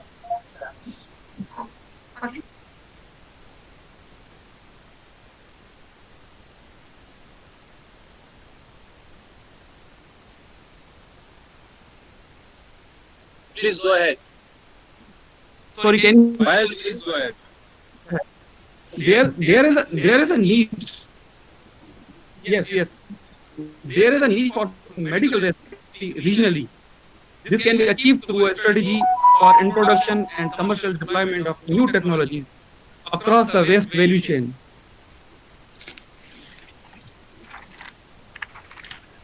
This is the Pakistan case.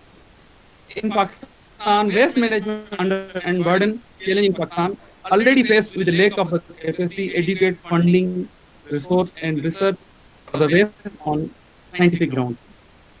Hospital waste management rules 2005 in place, formulated under Pakistan Environmental Protection Act 1997. These rules focus on the issue of biometric waste. Hospitals and health facilities in ICT, not elsewhere. COVID-19 related waste generated in hospital as well as household, residential and commercial areas.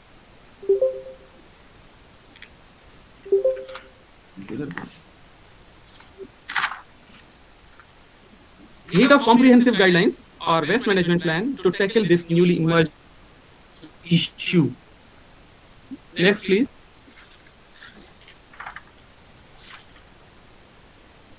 Clean Green Pakistan Cities Index program is a barometer to judge overall in the country. There are five components. There are five components of this program: tree plantation, solid waste management, liquid waste management, total sanitation and hygiene, safe drinking water. Under this initiative, municipalities are taking lead, capacity building training being conducted for the municipal workers for the solid waste management and collection of this COVID-19 waste. There are guidelines COVID-19 related waste management in Pakistan. The key recommendations of these guidelines are COVID-19 related waste for the waste collection from COVID-19 wards to control leaking, installation of separate bins inscribed COVID-19 waste, placing of COVID-19 in temporary storage place to cut the chance of infection before handling it over to waste collection stop. COVID-19 waste with 5% chlorine solution and public awareness at all levels. Pakistan Environmental Protection Agency is a technical arm of this history, has issued the advisory to all public and private hospitals, including EPS, for handling this solid waste. These covers the medical waste which is collected from the COVID-19 designated in ICT, Islamabad Capital Territory, should immediately be transported to a designated place for hazard-free part of the experts to control the spread of the disease under waste management 2005. COVID-19 medical infection collected from designated hospital in centers. All bags of the medical waste should double bagged and packed and immediately in the incinerator with a temperature of about 1.150 degrees Celsius, and if possible in cement kilns as alternate option. The high temperature, strong alkaline and high prevent the production of gases throughout the process. COVID-19 waste container dump trucks should be enclosed to transport the infection medical waste.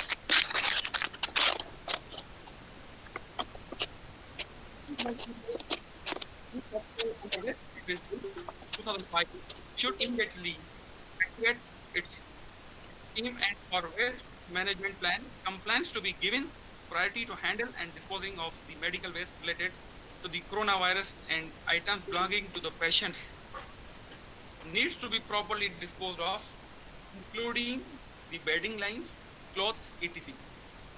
Meanwhile, closely monitor the situation in other regions in order to prevent environmental risks and support the war against the coronavirus. There are some way forward of my presentation. In collaboration with SACEP members, sharing of lesson learned, technology transfer for better COVID-related waste management, identification of potential funding channels to support tech and scientific among SACEP member countries, sharing of success stories regarding COVID waste management practices. That's all from my side. Thank you very much. Thank you, Mr. President, for your presentation and considering the time.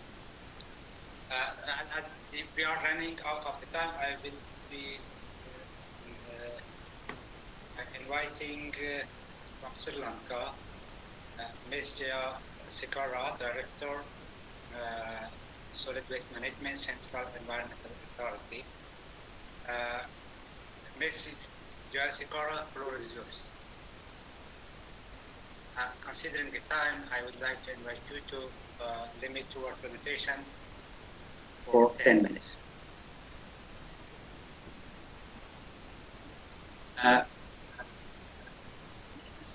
Can you hear me? Is she available? Ishita, she's there? Not sure, sir. I couldn't see him in the participant list. She was in the at the Yeah, evening, she was. evening she was there. She was there. Yeah. He is already there. Maybe. She's there. Okay. Okay, Jessica, can you hear me? Hello. Yeah, Yes. she's there. Yes. Please share your PPT.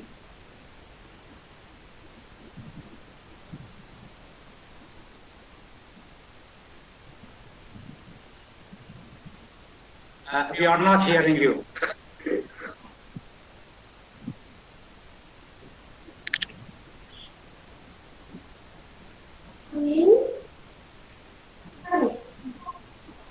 Yeah, it is visible now.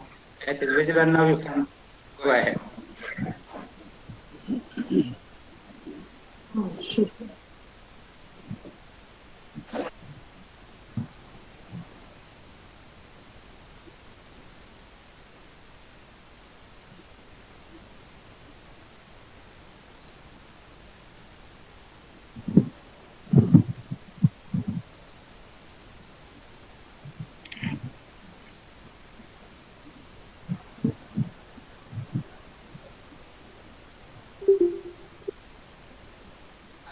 Please start your presentation. We are not hearing you. Professor Ghosh, I'm Ipshita speaking. I couldn't see her in the participant list. She's there. You may check. But she's there. She's there. She's there. She's trying, but we could not hear. So. No, the presentation was shared from Rahul's side, I think. Oh, I see. Okay.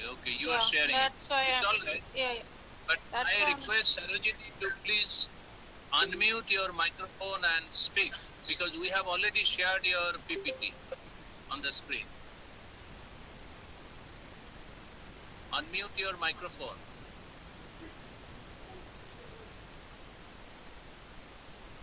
We can't hear you.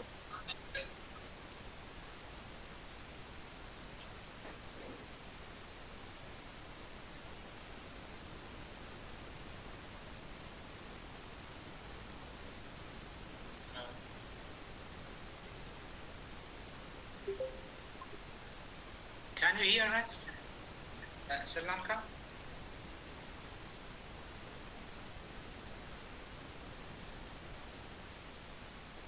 I think there might be a problem of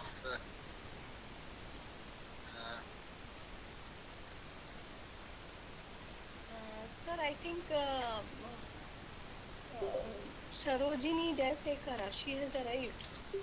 if she is not available, we can move to next speaker. Yeah, next speaker. So I would like to invite Mr. Durji, Chief Environment Officer, National Environment Commission of Bhutan. Mr. Durji, the floor is yours, but I would like to request Sri Lanka to be prepared for the next session, for the next round. Excellent.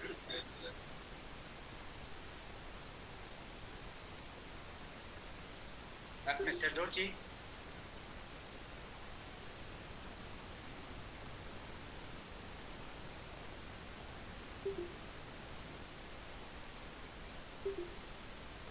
This is why we were inviting all panelists to attend the trial. The trial meeting was very important.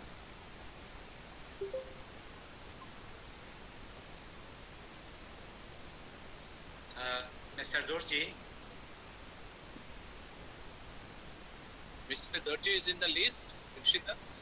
Yes, sir. He is in the list. Yes. He became present now, yeah. But we don't know where he is. He was here some time back. But... Okay.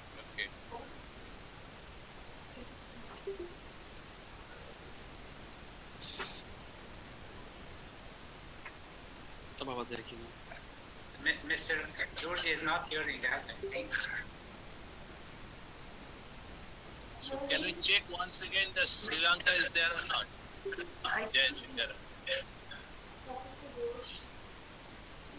Yes.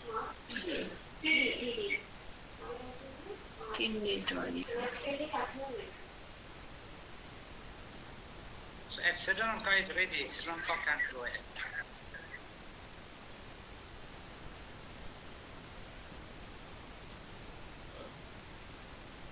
But I saw Sarojini now arrive a few minutes back. Where is she?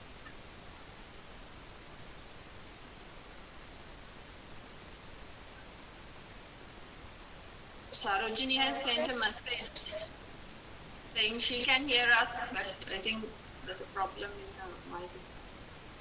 Oh.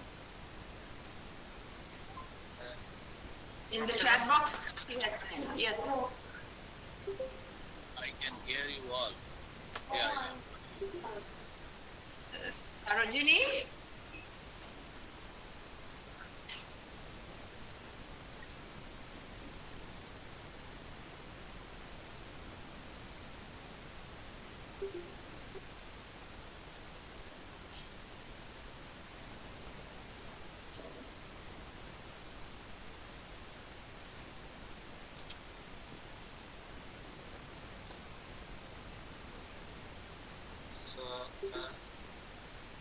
How about Durji? Durji is available or not? Mr. Durji?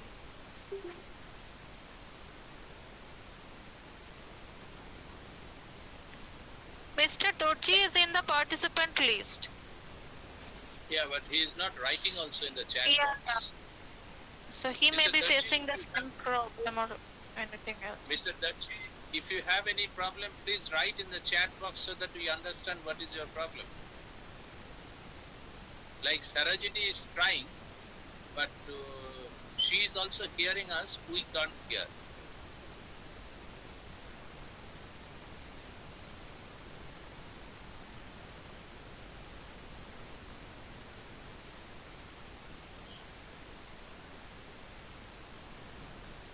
So what should we do if the problem is continuing like this? Dr. Basir, yes. Should I suggest? Yeah, what we can do is, because we are already delayed, we can switch over to the panel discussion and hand it over to Prema Kumara, and if meantime they can settle it down, so we can take them in the panel discussion also for their presentation, if it is at all possible, if they are available. So I think this is the only way forward that we can follow. Yeah. It's better to go to the next session. Is that okay? Is that okay for you? Can you hear me? Yeah, Sarojini. Yes. Yes, we are hearing you. Yes. Sarojini Joshikara is right. Yes. Please share your presentation. Yeah. Then I have to on the screen. No? Yes. Rahul, share the screen. Ipshita, share the screen with her. Okay. Or should you present? Yeah, okay. Sarojini, let them now present. Okay? Let them. No. Let them make the screen for you. And Rahul, can you make the presentation from your office? Rahul or Ipshita? Anybody? As you did it. Yeah, Rahul is doing, I think. Okay. Sarojini, your presentation will be made here. You only go on speaking and say change. All right? Okay. Thank you. Thank you for support. Rahul, please share the presentation, of Sri Lanka, Screen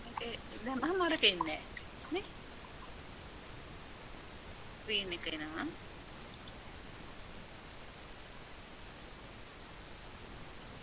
Sarojini ඔය screen press කරා නම් හරි. ඒක මම press කරා. ඔව්. දැන් ඔන්න දැන් ඔයාලට ප්‍රසන්ට් වලට පේන්නේ නැද්ද? දැන් මට පේනවා. right. දැන් ඔය කොහොම යන්නේ? Okay. I'll tell you the next, then you can pass it on, no? Please go ahead. Okay, thank you. Sorry for so much disturbance. And so, ISWMAW for you all. I mean that is well matched with the COVID-19 scenario. The best greeting. the way of,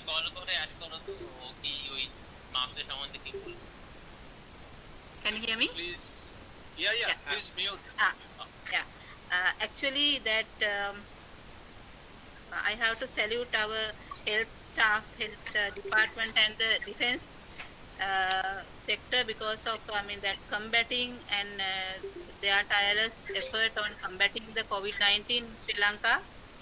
So actually, in the operations that we have worked on through a presidential task force appointed well ahead in combating this pandemic situation. So that I'll concentrate on that the contaminated waste and the general waste, the waste categories that we have to address today. And more importantly, the COVID-19 contaminated waste from hospitals and labs. And we have quarantine centers that all the first and second contact people have taken and then quarantined, and as well as households and also early stages, few lockdown areas, and general waste from quarantine houses. Next, please. Next slide, please. Next slide. Okay, thank you. And actually, in the first category, the contaminated waste from hospitals.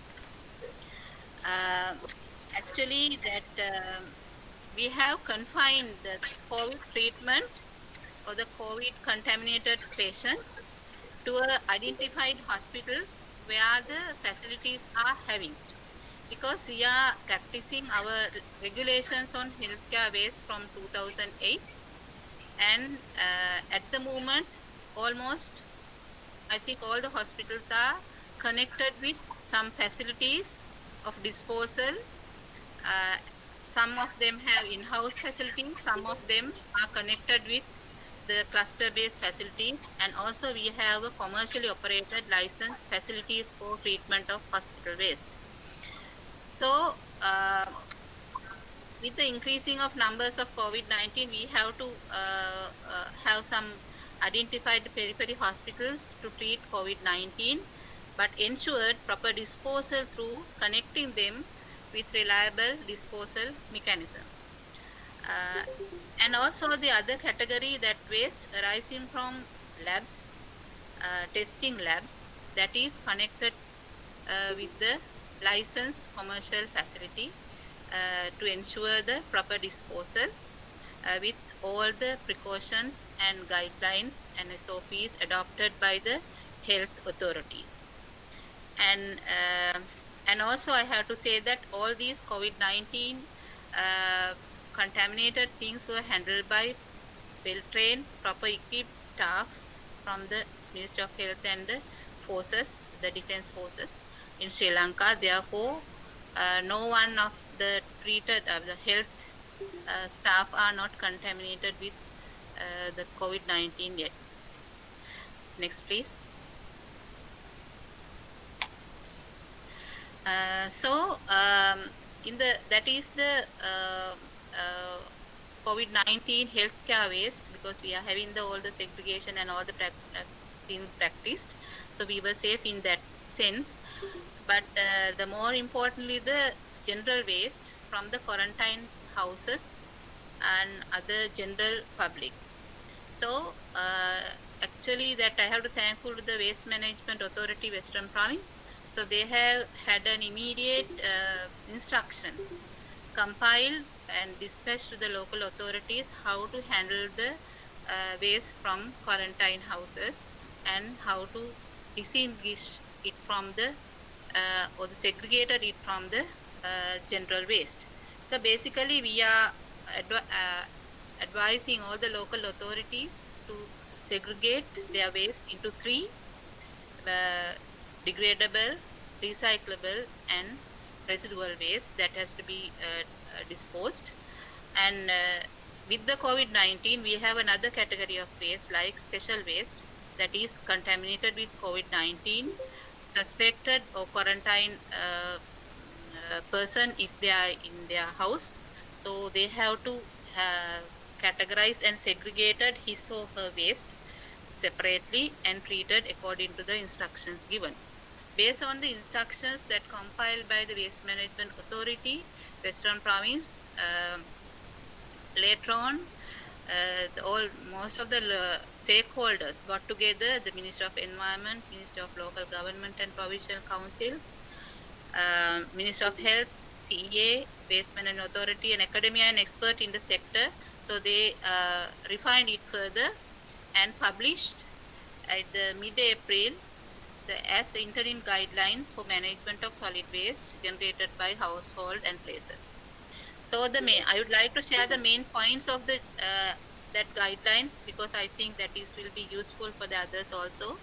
So in the first foremost, so once the identified the suspected or the person to be quarantined, the health authorities should inform to the local authorities, and they have a kind of identification system, labeling system, and they have put the notice at the gates of the houses. And as a principle, we try to localize the on-site waste handling and disposal if the space available in the houses. And if there's no, so they have to hand over or deliver the special waste to the services provided by the local authority as guided. Next, please. And also it addresses the resource allocation by the local authority in this collection and disposal mechanism. What are the resources, how to train them and all. And more importantly, the instructions to the household and places subjected to the quarantine, reduction, how to segregate it, and the special waste packing and all the instructions. So as I mentioned, that we have 3 categories. In the food waste, if the particular household or the center don't have enough plant space, they have to hand it over the kitchen waste to the local authority. After that, local authority will collect keeping that waste in the same place after 3 days, because it now it takes 72 hours, that is time to disrupt the COVID-19 virus in this place. And also, if they have enough space, they should have a disposal pit or the composter, but it has to be disinfected. But you know that we have a very good opportunity as the Asian countries. We have plenty of sunlight rather than the disinfections. So anyway, the disinfections for the household to be provided by the local authorities, and even non-biodegradable waste. So it is not necessary to collect it daily and in normal ways also. But here, we preferably advise them to collect, if the space available, it has to be collected after the quarantine period. And if the space are not available, like the degradables, after 3 days, the local authority would collect the non-biodegradables also. Next, please. Sarojana, you have 2 more minutes. You have 2 more minutes to finish. Okay. Special waste from quarantine persons, that is the more important thing. And that has to be a special waste, has to be bag, leak-proof bag. If the local authority provided a yellow bag, or they have, this advised to have the yellow bags. If not, at least to tie it up with some cloth or some kind of a piece of strip in yellow, to identification purposes of the workers. And mustly double bag, and they have to keep the special waste for 3 days in the place that cannot be reached the animal or children, and also have plenty of sunlight. And the bags are disinfected before receiving by the collection vehicle, and the disinfected special bags are collected through the local authorities and disposed with actually that it is advise them to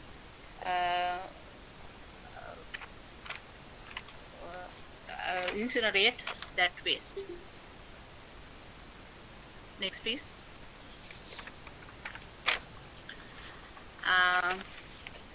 So it is mandatory to incinerate, and the treatment methods in the disposal of collect special waste, and also if that for the moment almost all people don't have that kind of facility, and at least to be handed over to the accredited clinical waste disposer for combustion. I think that we have recommended also to use their crematoria in this case if that other choice is not available. Next, please. And the other guidance, other main points that we have addressed in the guidelines is occupational health and hygiene, and mobilization of the people. More importantly, that how that worker should go to the home after completion of his work. So that also very much important to prevent the contamination of their home people. So, and also awareness and training was given. So if you, I invite you to go to this web link, and you can get more information on that interim guidelines that prepared in order to address, in order to manage that COVID-19 tender waste. Next, please. So last slide is the challenges, and as all our colleagues mentioned, so we are in a trouble with that non-medical mask and the other personal protective equipments, the disposable items nowadays, because now all the people are advised to wear mask and other, especially the mask. So the disposal of the non-medical masks. So we are very fortunate that none of the COVID-19 patients are not reported from the society for a long time, but it doesn't say that we don't have COVID-19 patient in the society. Therefore, the health authorities still advise the general public to keep and follow their health instructions. So this is another kind of a stream that we are facing, and it's a really big challenge for all of us. I know that, and then for that, of course, all the stakeholders now we got together for last couple of weeks and prepared a kind of a guideline for to going for a safe, reusable non-medical mask to wear the general public, because the opening, we are now opening the country. So the school children and all the people, so we have to be safe of them, and the environment as well. The economically and environmentally, the reusable masks are useful. So we have prepared a kind of interim guideline, and will be finalized as a standard in the country. So in the positive side, you know that we all know that we are reduces the using of junk foods and outside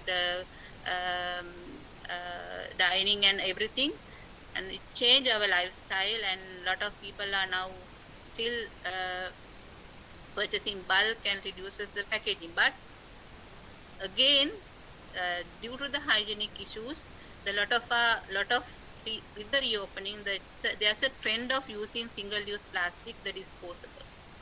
So that is a challenge that we have to curtail at the beginning. Otherwise, it will be end up with another huge pile of waste. And for that, of course, now we are working on. And finally, that I would, in order to prevent the COVID-19, so I would still stress on the opportunity we all are having the sunlight. So even the health authorities, they have advised all the general public to expose all the belongings before use to the sunlight, and that I think that also worked very well. So people were I think almost all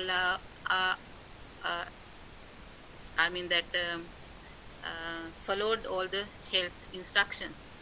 So these are the things that we have done in a nutshell. I mean that there is a very big lot of people are involved in this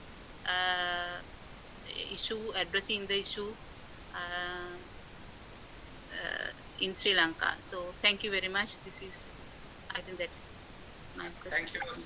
Thank you, Surajani, for your presentation. Despite challenges that you have, I think Sri Lanka is a very successful experience in terms of waste management and also in terms of controlling the spread of coronavirus. I congratulate you for this success. So now if Mr. Dorji is available, I would like to invite him. Mr. Dorji is available or not? Yes, please. Yes, yes. So please go ahead. If you, yeah. Okay. Do I have to pull in my slide myself, or is it done from the secretariat? You can do it. You can do it. If it's easier, you can do it. Screen. Open system preferences. What is that? Meantime, Okay. I request all the participants to please make your camera on so that we can see everybody. Give me 1 second, sir. Please.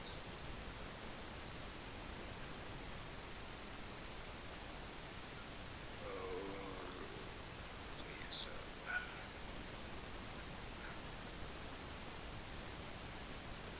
Okay, can somebody help me pull the screen? All right. Don't worry. Rahul, you please make the presentation from your office. Rahul Ipshita, you please make the presentation. Tinle, we are making your presentation. You just go on speaking and say next.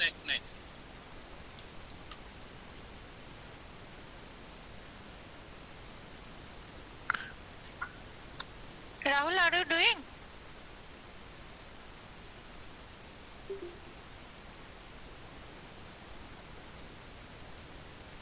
So Ipshita Hello? is doing. Yeah, he's doing. Yeah.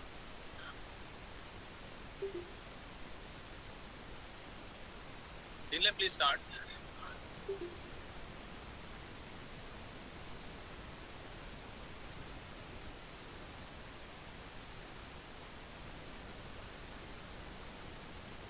We are not hearing you, Mr. Dorji.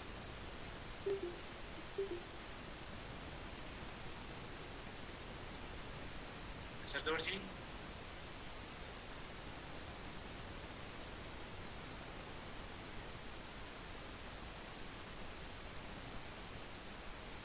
Your camera is, your mic is mute.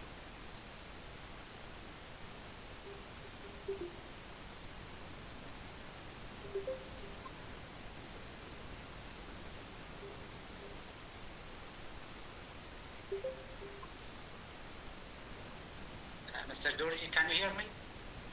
He is offline, I think. Can you hear me? Oh, yes. Yeah, now we Hello? are hearing you. Yeah. Please go ahead. Mr. Dorji?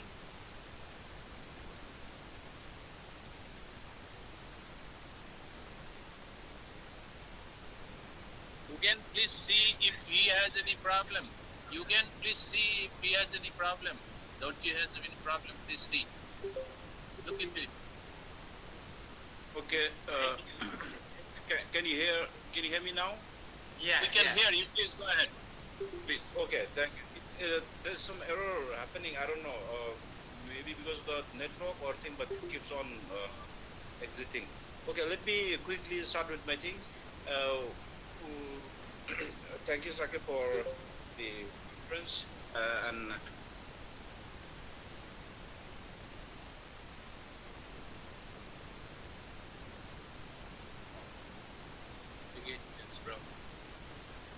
Maybe a connection problem. There is.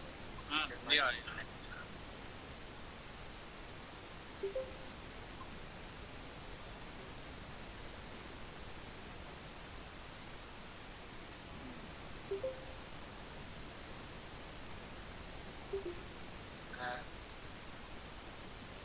I think if it is not solved, it's better to go to the next session. That's I can see it here. I mean, like, it keeps on exiting. I don't know for whatever reasons. Can everybody hear me? Yeah, we are hearing. Okay. So very quickly before it goes off again, I would like to thank Sakib and the colleagues, for the patience. So sorry.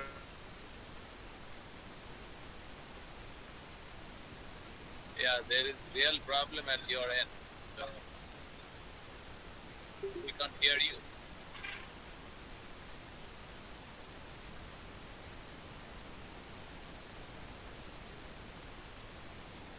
So Dr. Basi, what I suggest, let him check his computer and let us start the next session. If he can manage, then he can come in the next session only.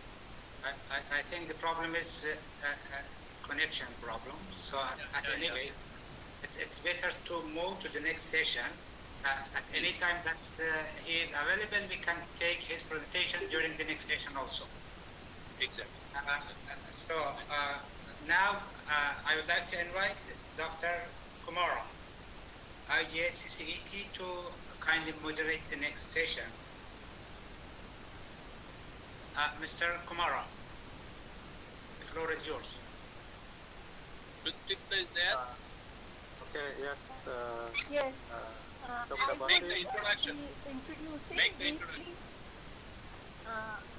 I would be briefly introducing Dr. Prema Kumara Jagat Bipela Gamara Lalage, who is the Deputy Director, Senior Researcher, IGES Center collaborating with UNEP on Environmental Technologies, CCET, Sustainable Consumption and Production, Institute for Global Environment Strategies, IGES, Japan.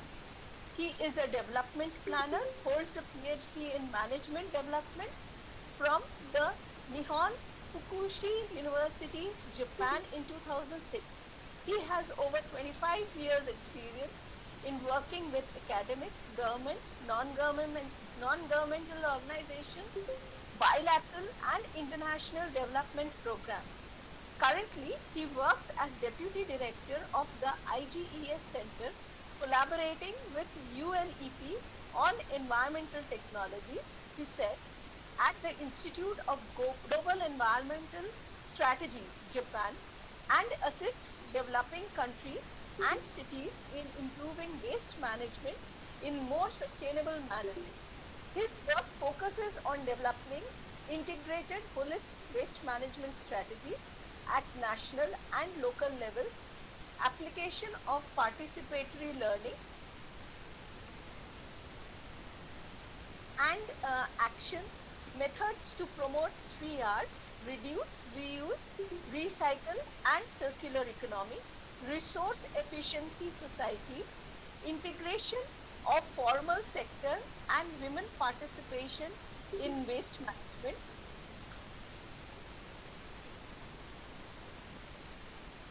and linkages between waste and climate change as well as sustainable development goals. Dr. Prema Kumara, kindly moderate the section, kindly unmute, and please start the session. Thank you, Dr. Suprita. Your nice introduction. I'm sorry taking long time for that introduction. I want to clarify 2 things. One is I saw this session is 35 minutes. Is it still for 35 minutes, or we need to reduce because of this delay in the whole sessions? You go ahead with 35 minutes. Kumara, okay. You go ahead with 35 minutes. You take your time, no problem. We'll finish by 2 to 5. I understand. So then I know that this session is the last session, so it's going to be moderated by myself. So thank you again for everybody to waiting for the long day. But I'm very happy that this session we have very distinguished panels to this session, representing different areas with lot of experience in the waste management and these COVID situations. So let me first introduce, and I will ask all panelists to show their face when they are available. First I would like to invite Dr. Mustaq Ahmad Mema. So he is a very senior staff from the United Nations Environmental Program from the regional office in Bangkok. Mr. Mustaq, are you available? Yeah, I'm available, but unfortunately only for next 14 minutes because I pushed my meeting still, but it's still 3:30 here. So yes, yeah. Thank you very much. So then my second panelist, Professor Sadan K. Ghosh, Jadhpur University, I can see him. So Professor Ghosh, welcome to this panel. And then we have Mr. Kasunobu Onagawa. He's a director of CCET IGES. So Mr. Onagawa, are you here? Is there? Okay. So then we have Mr. Shiaul Haq, the Director of Department of Environment, Bangladesh. Mr. Shiaul. Yeah, thank you. Yeah, good afternoon, colleagues. I'm here. Okay, perfect. So then we have, last not least, Mr. S.M. Veerahara. He's the Acting Director of Environmental Pollution Control and Chemical Management, Ministry of Environment and Wildlife Resource, Sri Lanka. Mr. Veerahara, are you here? Sure. Can you hear me? Yes, we can hear you. Thank you very much. So I think all our panel members are still waiting for us. So thank you very much for waiting a long day. So according to my program, I have giving first to Dr. Mustaq for a small presentation from about the waste management from Mustaq side. So can I give the first floor to Mustaq? After that, we will start the panel discussion. So Mr. Mustaq, please go ahead. Thank you. Do I have right to share the screen? It says organizer to make you presenter. You can make it. If she does, please give him. Yeah, just a minute. Not yet.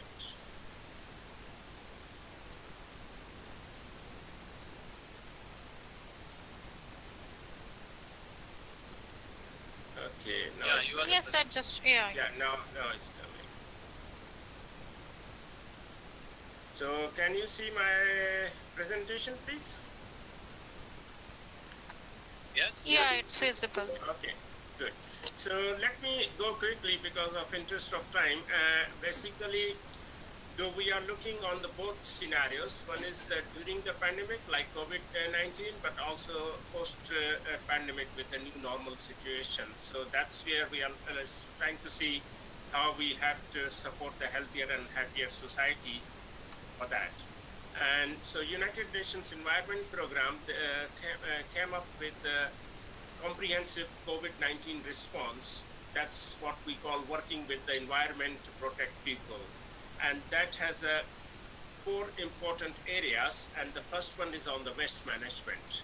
So I'm a global coordinator for that first one on the waste management, where we are looking on the quite a few streams, but for interest of time, I only touch on the 2 here today. One is about the plastics. Now we saw the different types of plastics, including the protective gears or the masks, gloves, and then also we saw lots of packaging waste, the online shopping, then we saw lots of plastics with the food delivery and so on. So basically it went at the alarming situation. On the one hand that the plastic waste increased, and most of that also got the infectious or suspicious hazardous waste. And on the other hand, because of the fears, because of the lockdown, and because of the slowdown of the economy, the recycling of the plastic went down. So that created a vicious circle for the plastic waste management. And the number 2 I would like to address is the medical waste, which was the key for today's all discussions everyone brought in, to see that how the medical waste is increasing from the hospitals, but also from the households and so on. But the biggest challenging part, we already know that in most of the countries, even in the normal situations, the medical waste treatment, collection, storage is not at par. So with this increase in the medical waste, and also because of the lockdown situation and so on, it becomes more difficult. And that's why when we look at the Wuhan, where this pandemic started, the first thing they started was to start the medical waste treatment facility, additional facility. And that is what we see, that importance that in any pandemic situation, anywhere, medical waste treatment is the key to even protect the spread of further virus or infections. Now, to talk about how to manage these situations for medical waste and plastic waste in the post-COVID situation, again, the whole scenario is on the one hand, SDGs, which remain there, or the climate change challenges which remain there, and all our responses are have to be in line with that. And on the other hand, we saw that because of the middle income in our countries and so on, there was a lot of increase in the waste, in the plastics and so on. Despite of the lockdown, we saw the home deliveries, online shopping, there's a lot of medical waste and plastic waste and so on.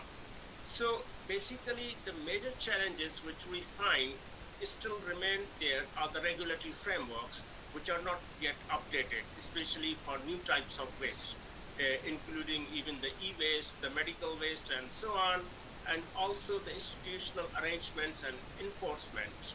That enforcement is quite lacking behind, and the private sector participation, that institutional arrangement is not yet fully there.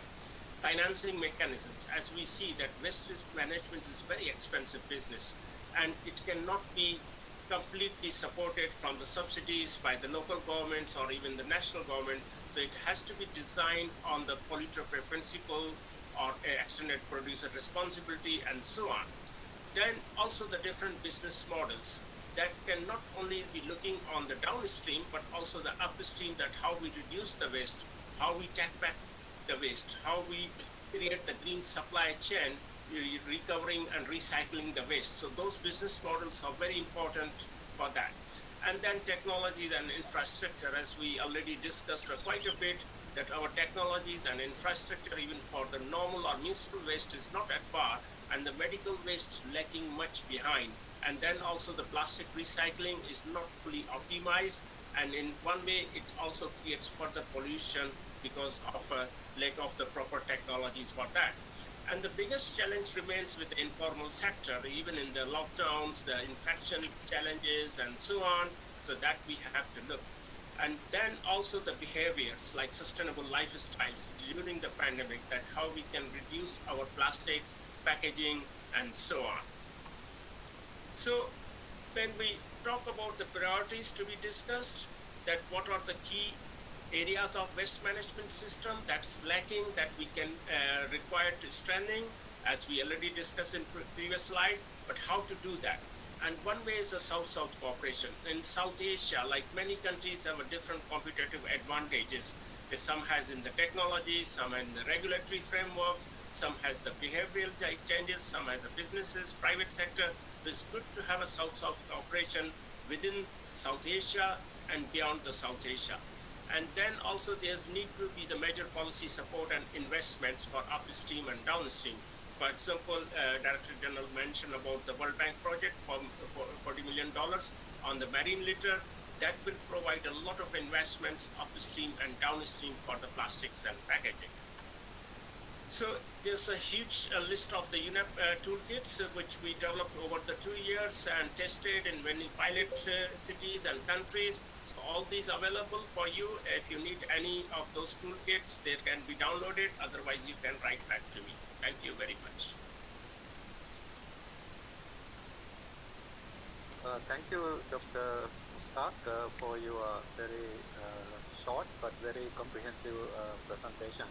So I hope that you can still wait with us a little more time to the discussions.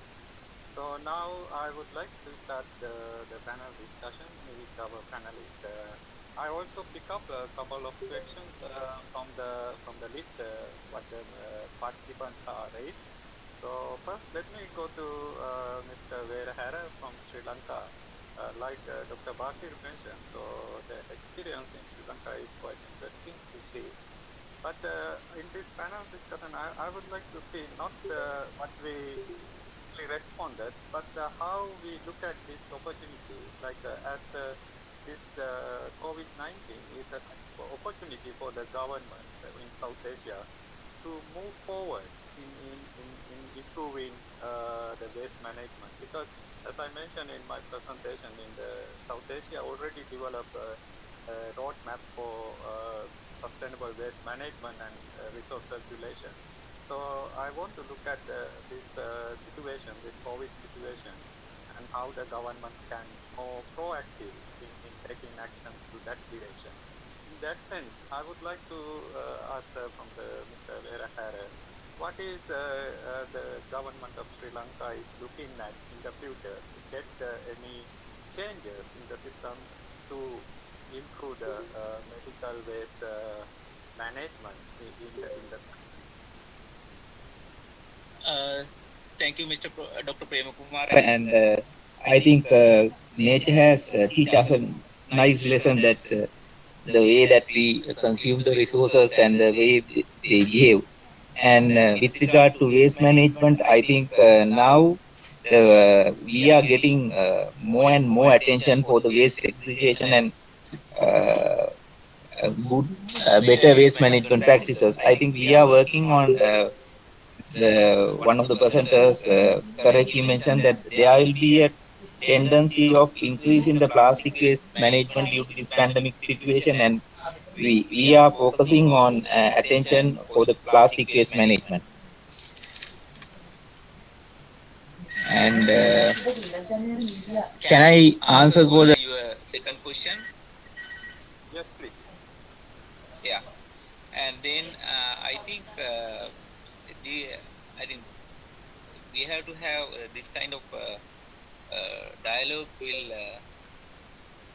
be an opportunities for sharing the experiences in each countries and learn from each other. I think IGES and UNEP, those organizations can make the required platform for such knowledge exchange. And on the other hand, I think we have to pay, focusing on some attention for application of some product. As Sarojini mentioned that Sri Lanka was able to introduce a reusable mask instead of ordinary mask, which will increase the waste load added to environment. And this is a good. I mean, we have learned some good lessons from this pandemic situation. We have changed our, reduced the traveling, and then we reduce the junk food, and this is an opportunity to get the attention of policymakers to increase the improved practices of waste management. Those are a few things that come to my mind while hearing to this presentation. Thank you. Thank you, Mr. Verhara. So it's very, very good to hear that the government takes some kind of future directions, taking this opportunity situation as a pandemic as an opportunity. So that's what we want to start, and we want to work in South Asia. So now I want to go to Mr. Onagawa, because there were a lot of questions from the participants about your presentation on technology. They want to know actually this landfill, because currently we know that most of the South Asia is based on the landfill dumping situation. So this COVID situation make it more complicated because without proper disposal facilities. So they want to know your opinion about this landfill situation. How can we utilize proper disposal method in South Asia? Okay, thank you for that point for the discussion. First of all, I'd like to repeat that we are preparing a report on the waste management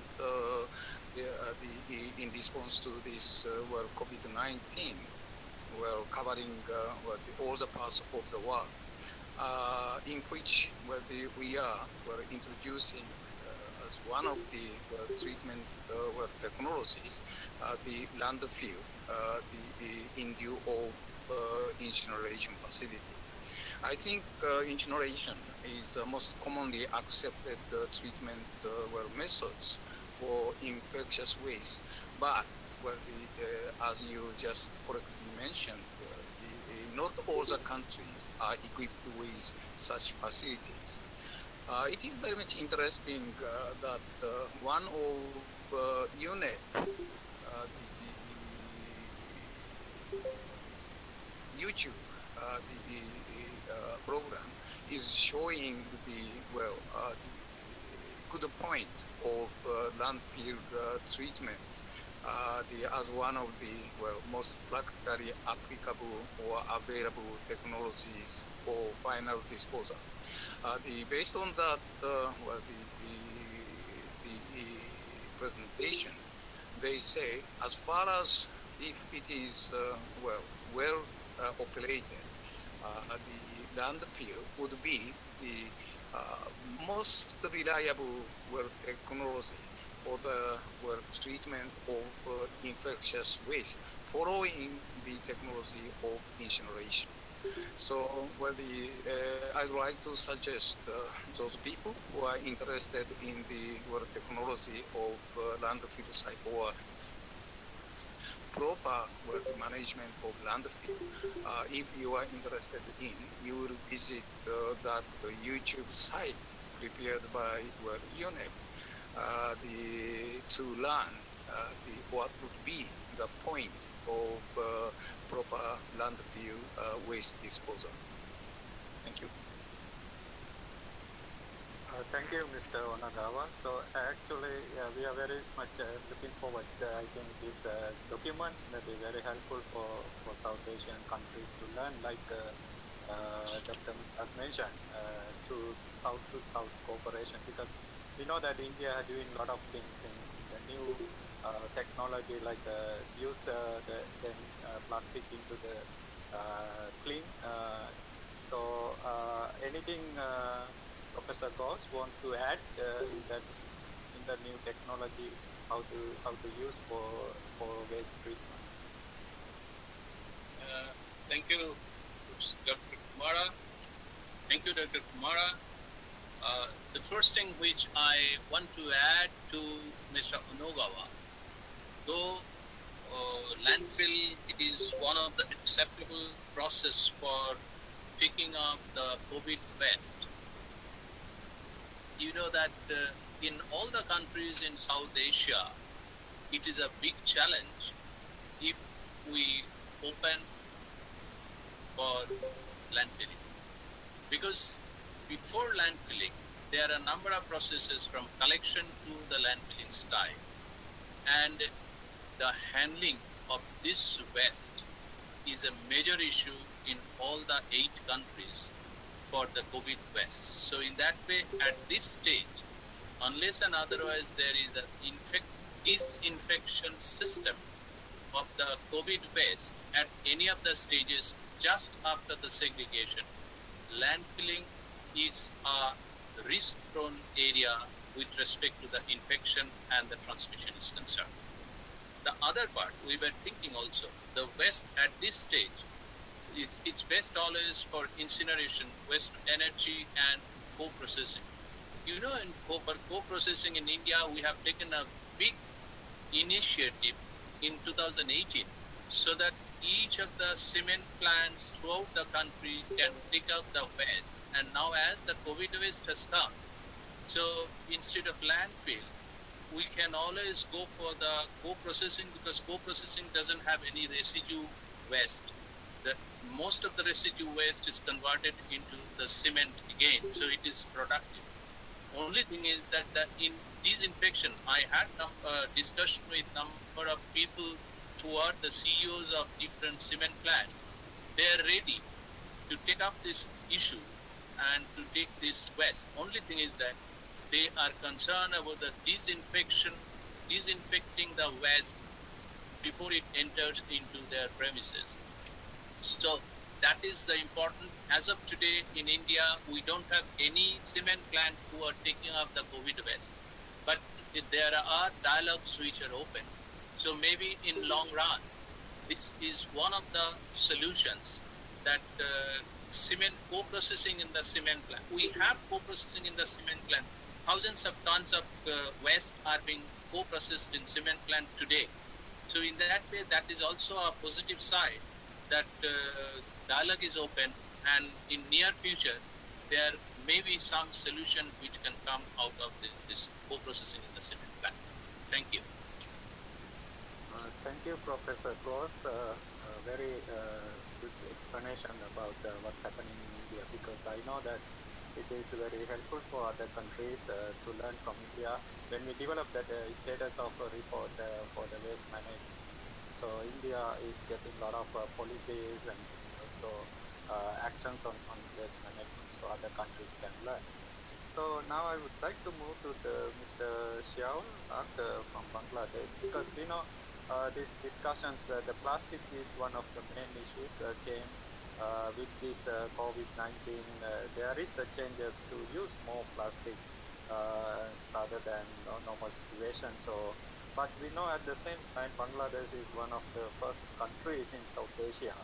So totally banned plastic in their regulations. So I'm wondering whether still you are keeping that stand or any changes in these policies because of this COVID situation, and how you look at this COVID situation and the future in this plastic, like a single-use plastic ban in Bangladesh.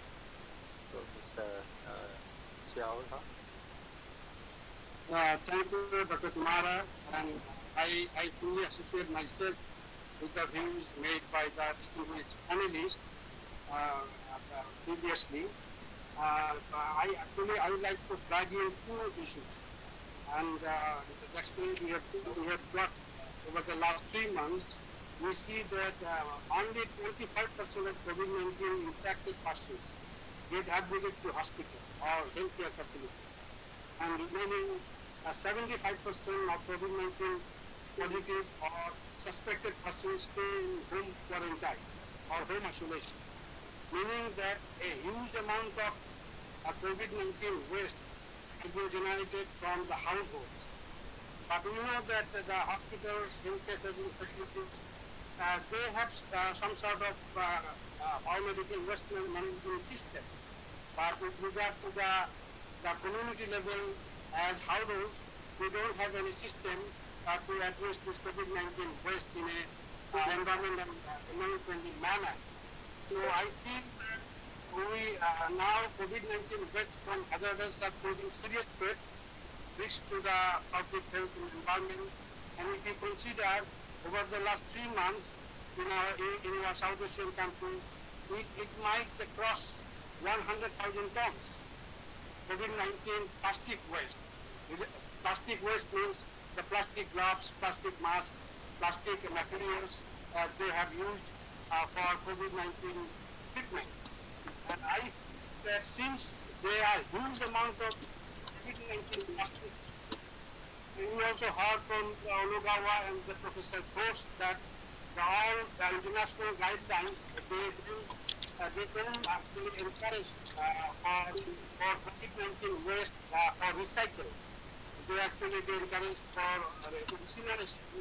But my point is that these waste, as the Ghosh has presented, the 70% of plastic waste are recyclable and only 30% are incinerable, meaning that we have more than 1,000 plastic waste out there in the environment, and we need to treat them in a way so that we can, to some extent, use this in later period, meaning that considering the short life of coronavirus, as well as utilizing the opportunities of large-scale disinfection process of COVID-19 plastic waste with combination of these solutions, whether we can consider controlled recycle of COVID-19 plastic waste.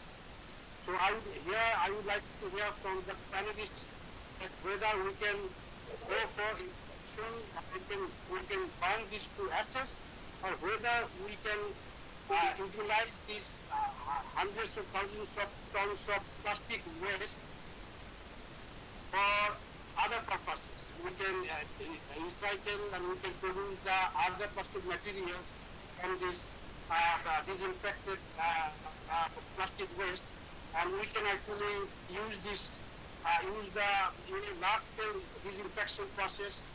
We can actually in every cities, big cities, we can establish large-scale disinfection process. Then we can have the controlled recycle, restricted recycle of huge amount of plastic waste that are being generated due to the COVID-19. So I feel that the families can shed their light on that.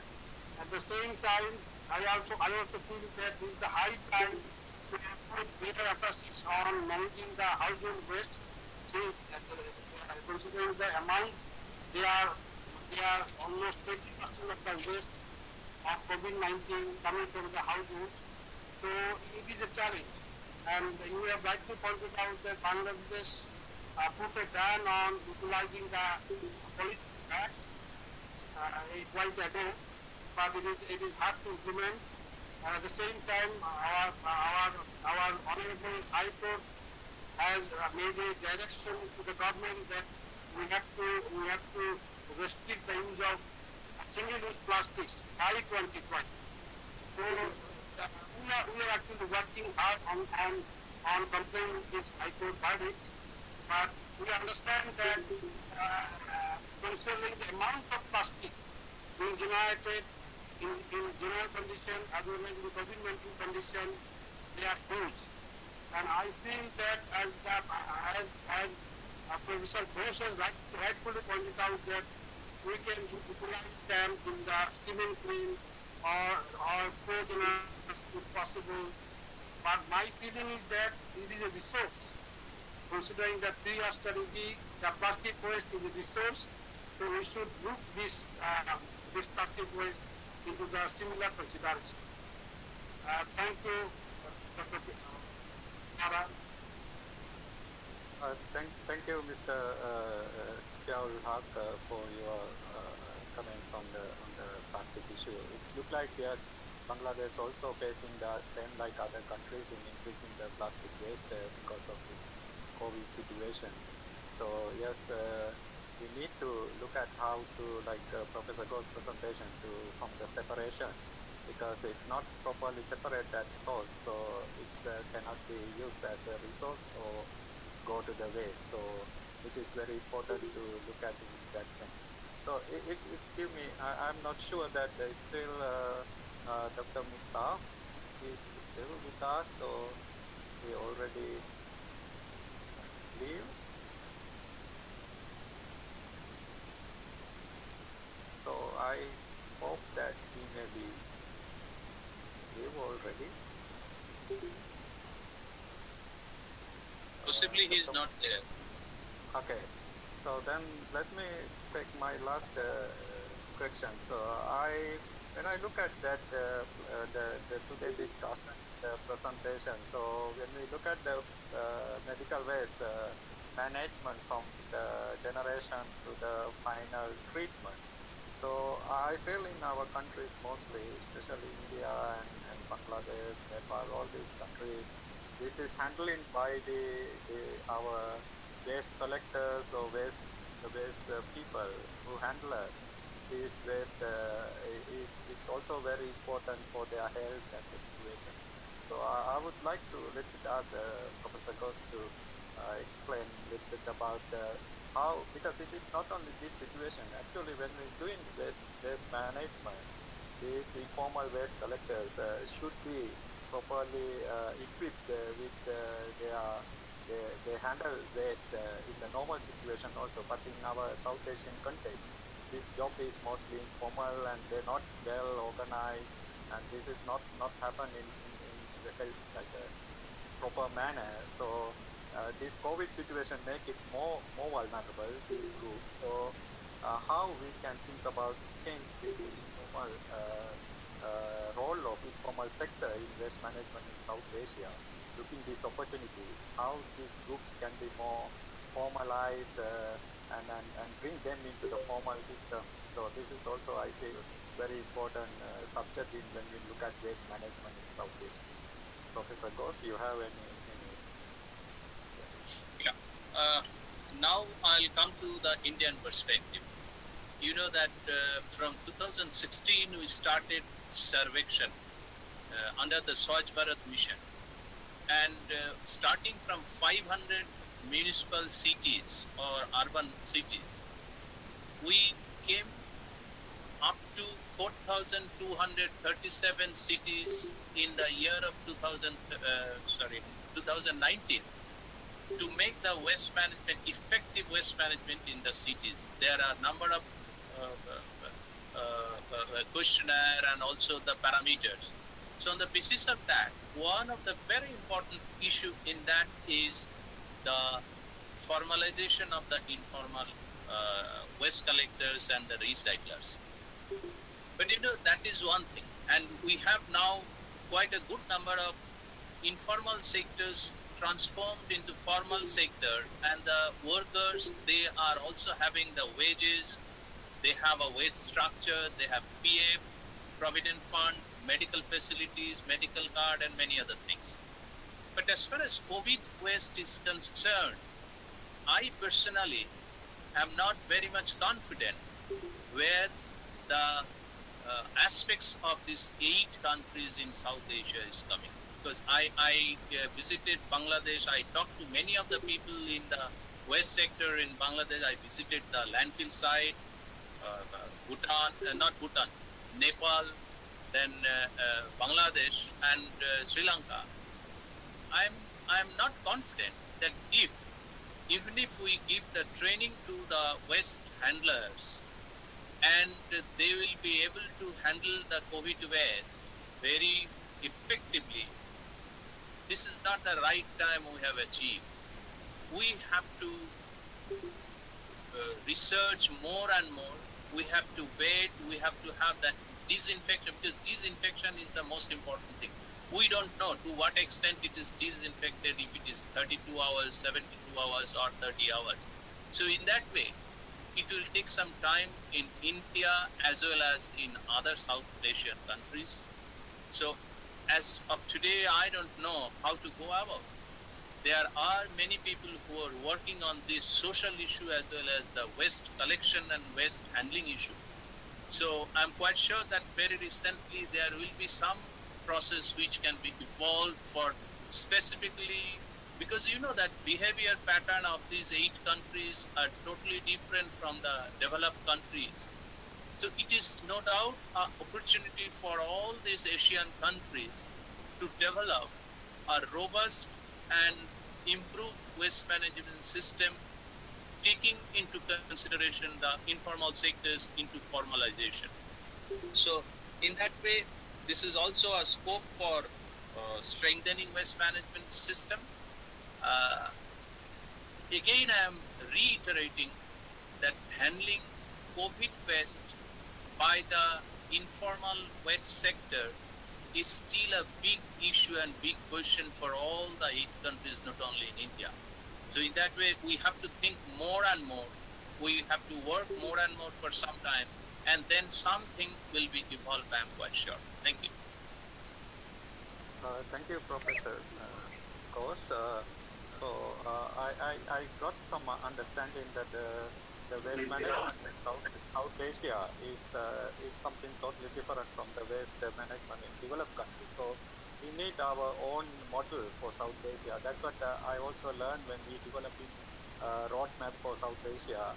So that model is more practical and at the same time, like a very low cost system. So where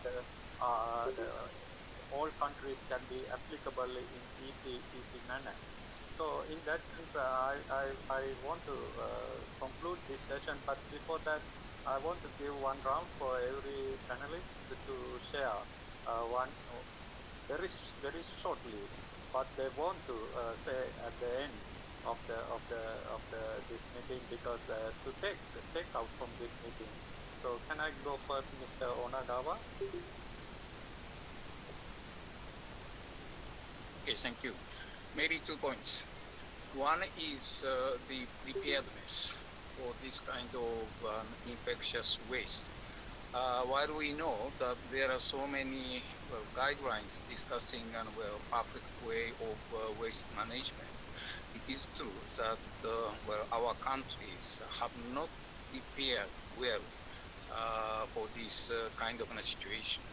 But we have to understand COVID-19 may have a second wave, and also we may have similar coronavirus infectious diseases in future, like the case of SARS or MERS.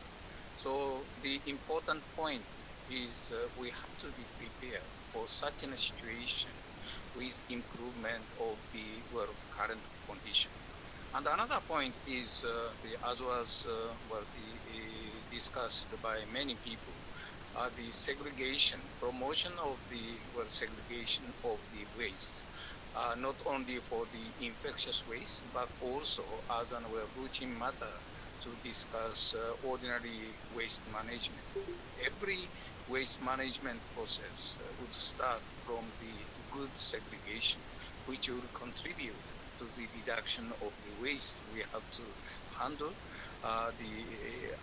regardless it is an infectious waste or not.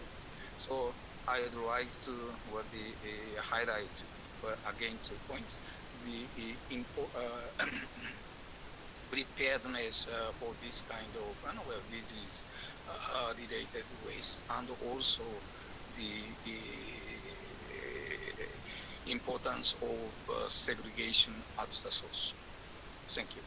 Thank you, Mr. Onagawa. So may I ask Mr. Verher, what do you think about the takeaway from this meeting?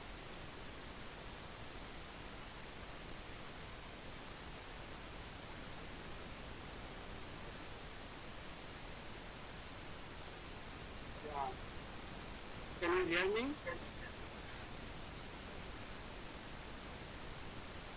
Can I ask Mr. Verher?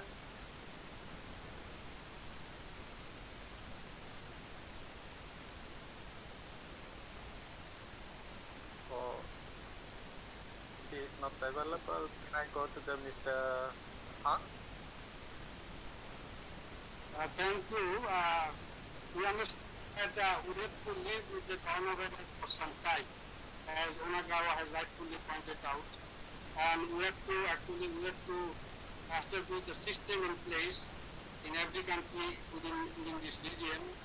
And I feel that as rightly pointed out, that for separation and for collecting separately the COVID-19 waste, we have to follow and we have to establish a similar approach that we have been doing for general municipal solid waste management. For instance, in the roadside, we have waste management, waste garbage bin. So we have to have a separate another bin for COVID-19 waste in the roadside or in the designated places on the road. So similarly, with regard to the storage and collection from the households, we have to have a separate system so that they are not being mixed up with the general waste.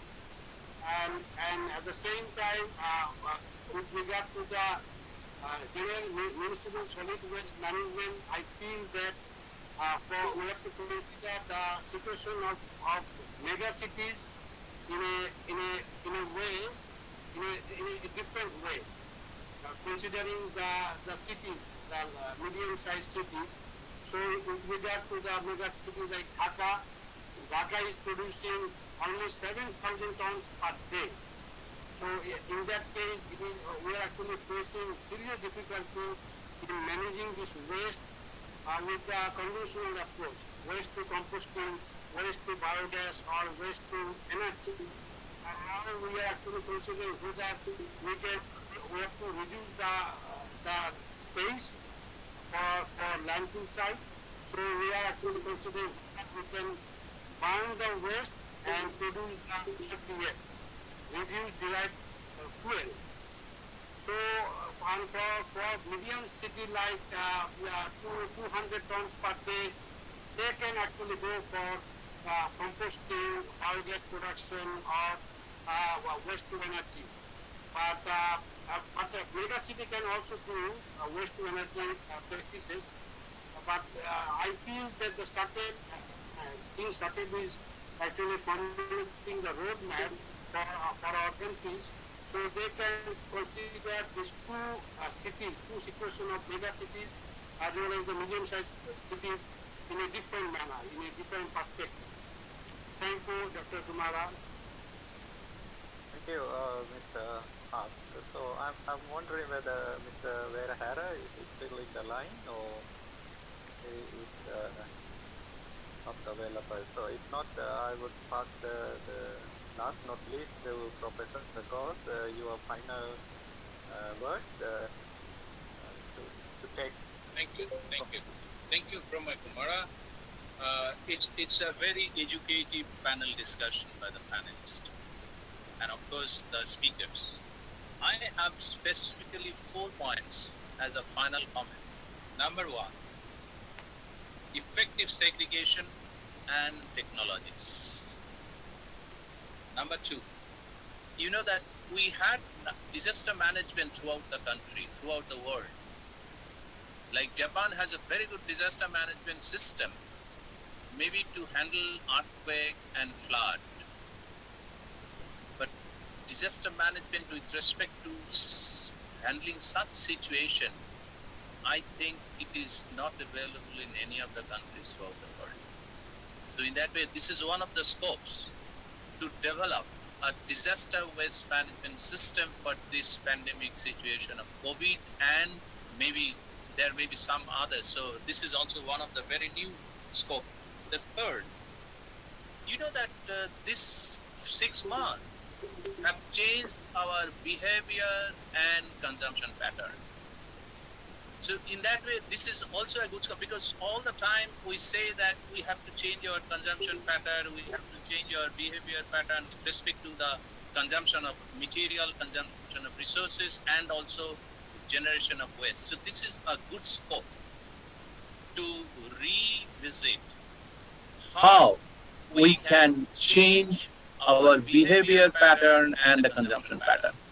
And the fourth, we have to find out the opportunities of business with this waste management and strengthen the existing waste management. Existing waste management in any of the countries in South Asia is not very effective. So this is a chance.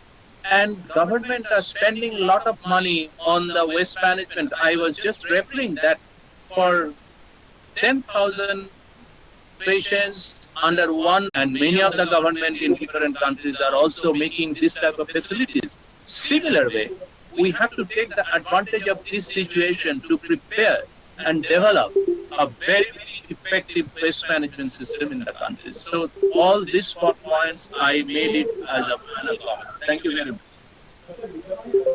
So thank you very much, Professor Ghosh. I think all of like 3 of your points, when I summarize, I feel it is very much in line with what the South Asia roadmap is proposed. Actually, it's proposed some sustainable waste management, at the same time sustainable production and sustainable consumption systems also. In that sense, most of the points that you highlighted are included in the reports. I think what as countries agreed in Bangladesh last November. So this is the time to take this opportunity and start in implementing this South Asia roadmap and its target and actions. But that time we didn't face the COVID-19 kind of a situation. But this is a good opportunity, like Mr. Onagawa mentioned, and also Professor Ghosh mentioned. So when the national governments or the city governments will be made waste management plans, this resilience or this disaster or immediate actions to be considered in that plan. We call contingency plans. It's part of that city or national waste management plan. So that's what I learned from your your points. So I would like to conclude from here this session and pass to the SACEP, because SACEP in a good position to coordinate, because these actions in South Asia and also the coordination of the implementation of the roadmap in South Asia. They already taken some actions like a World Bank, like a larger project for the plastic-based action. So it is very much in line with our three of our goals in the plastic in that roadmap. So I hope that it is help the governments to work on these the roadmaps guide like a targets and the actions related to the plastic waste. So I would like to hand over now to Dr. Basir for your final session and the conclusion. Dr. Kumara.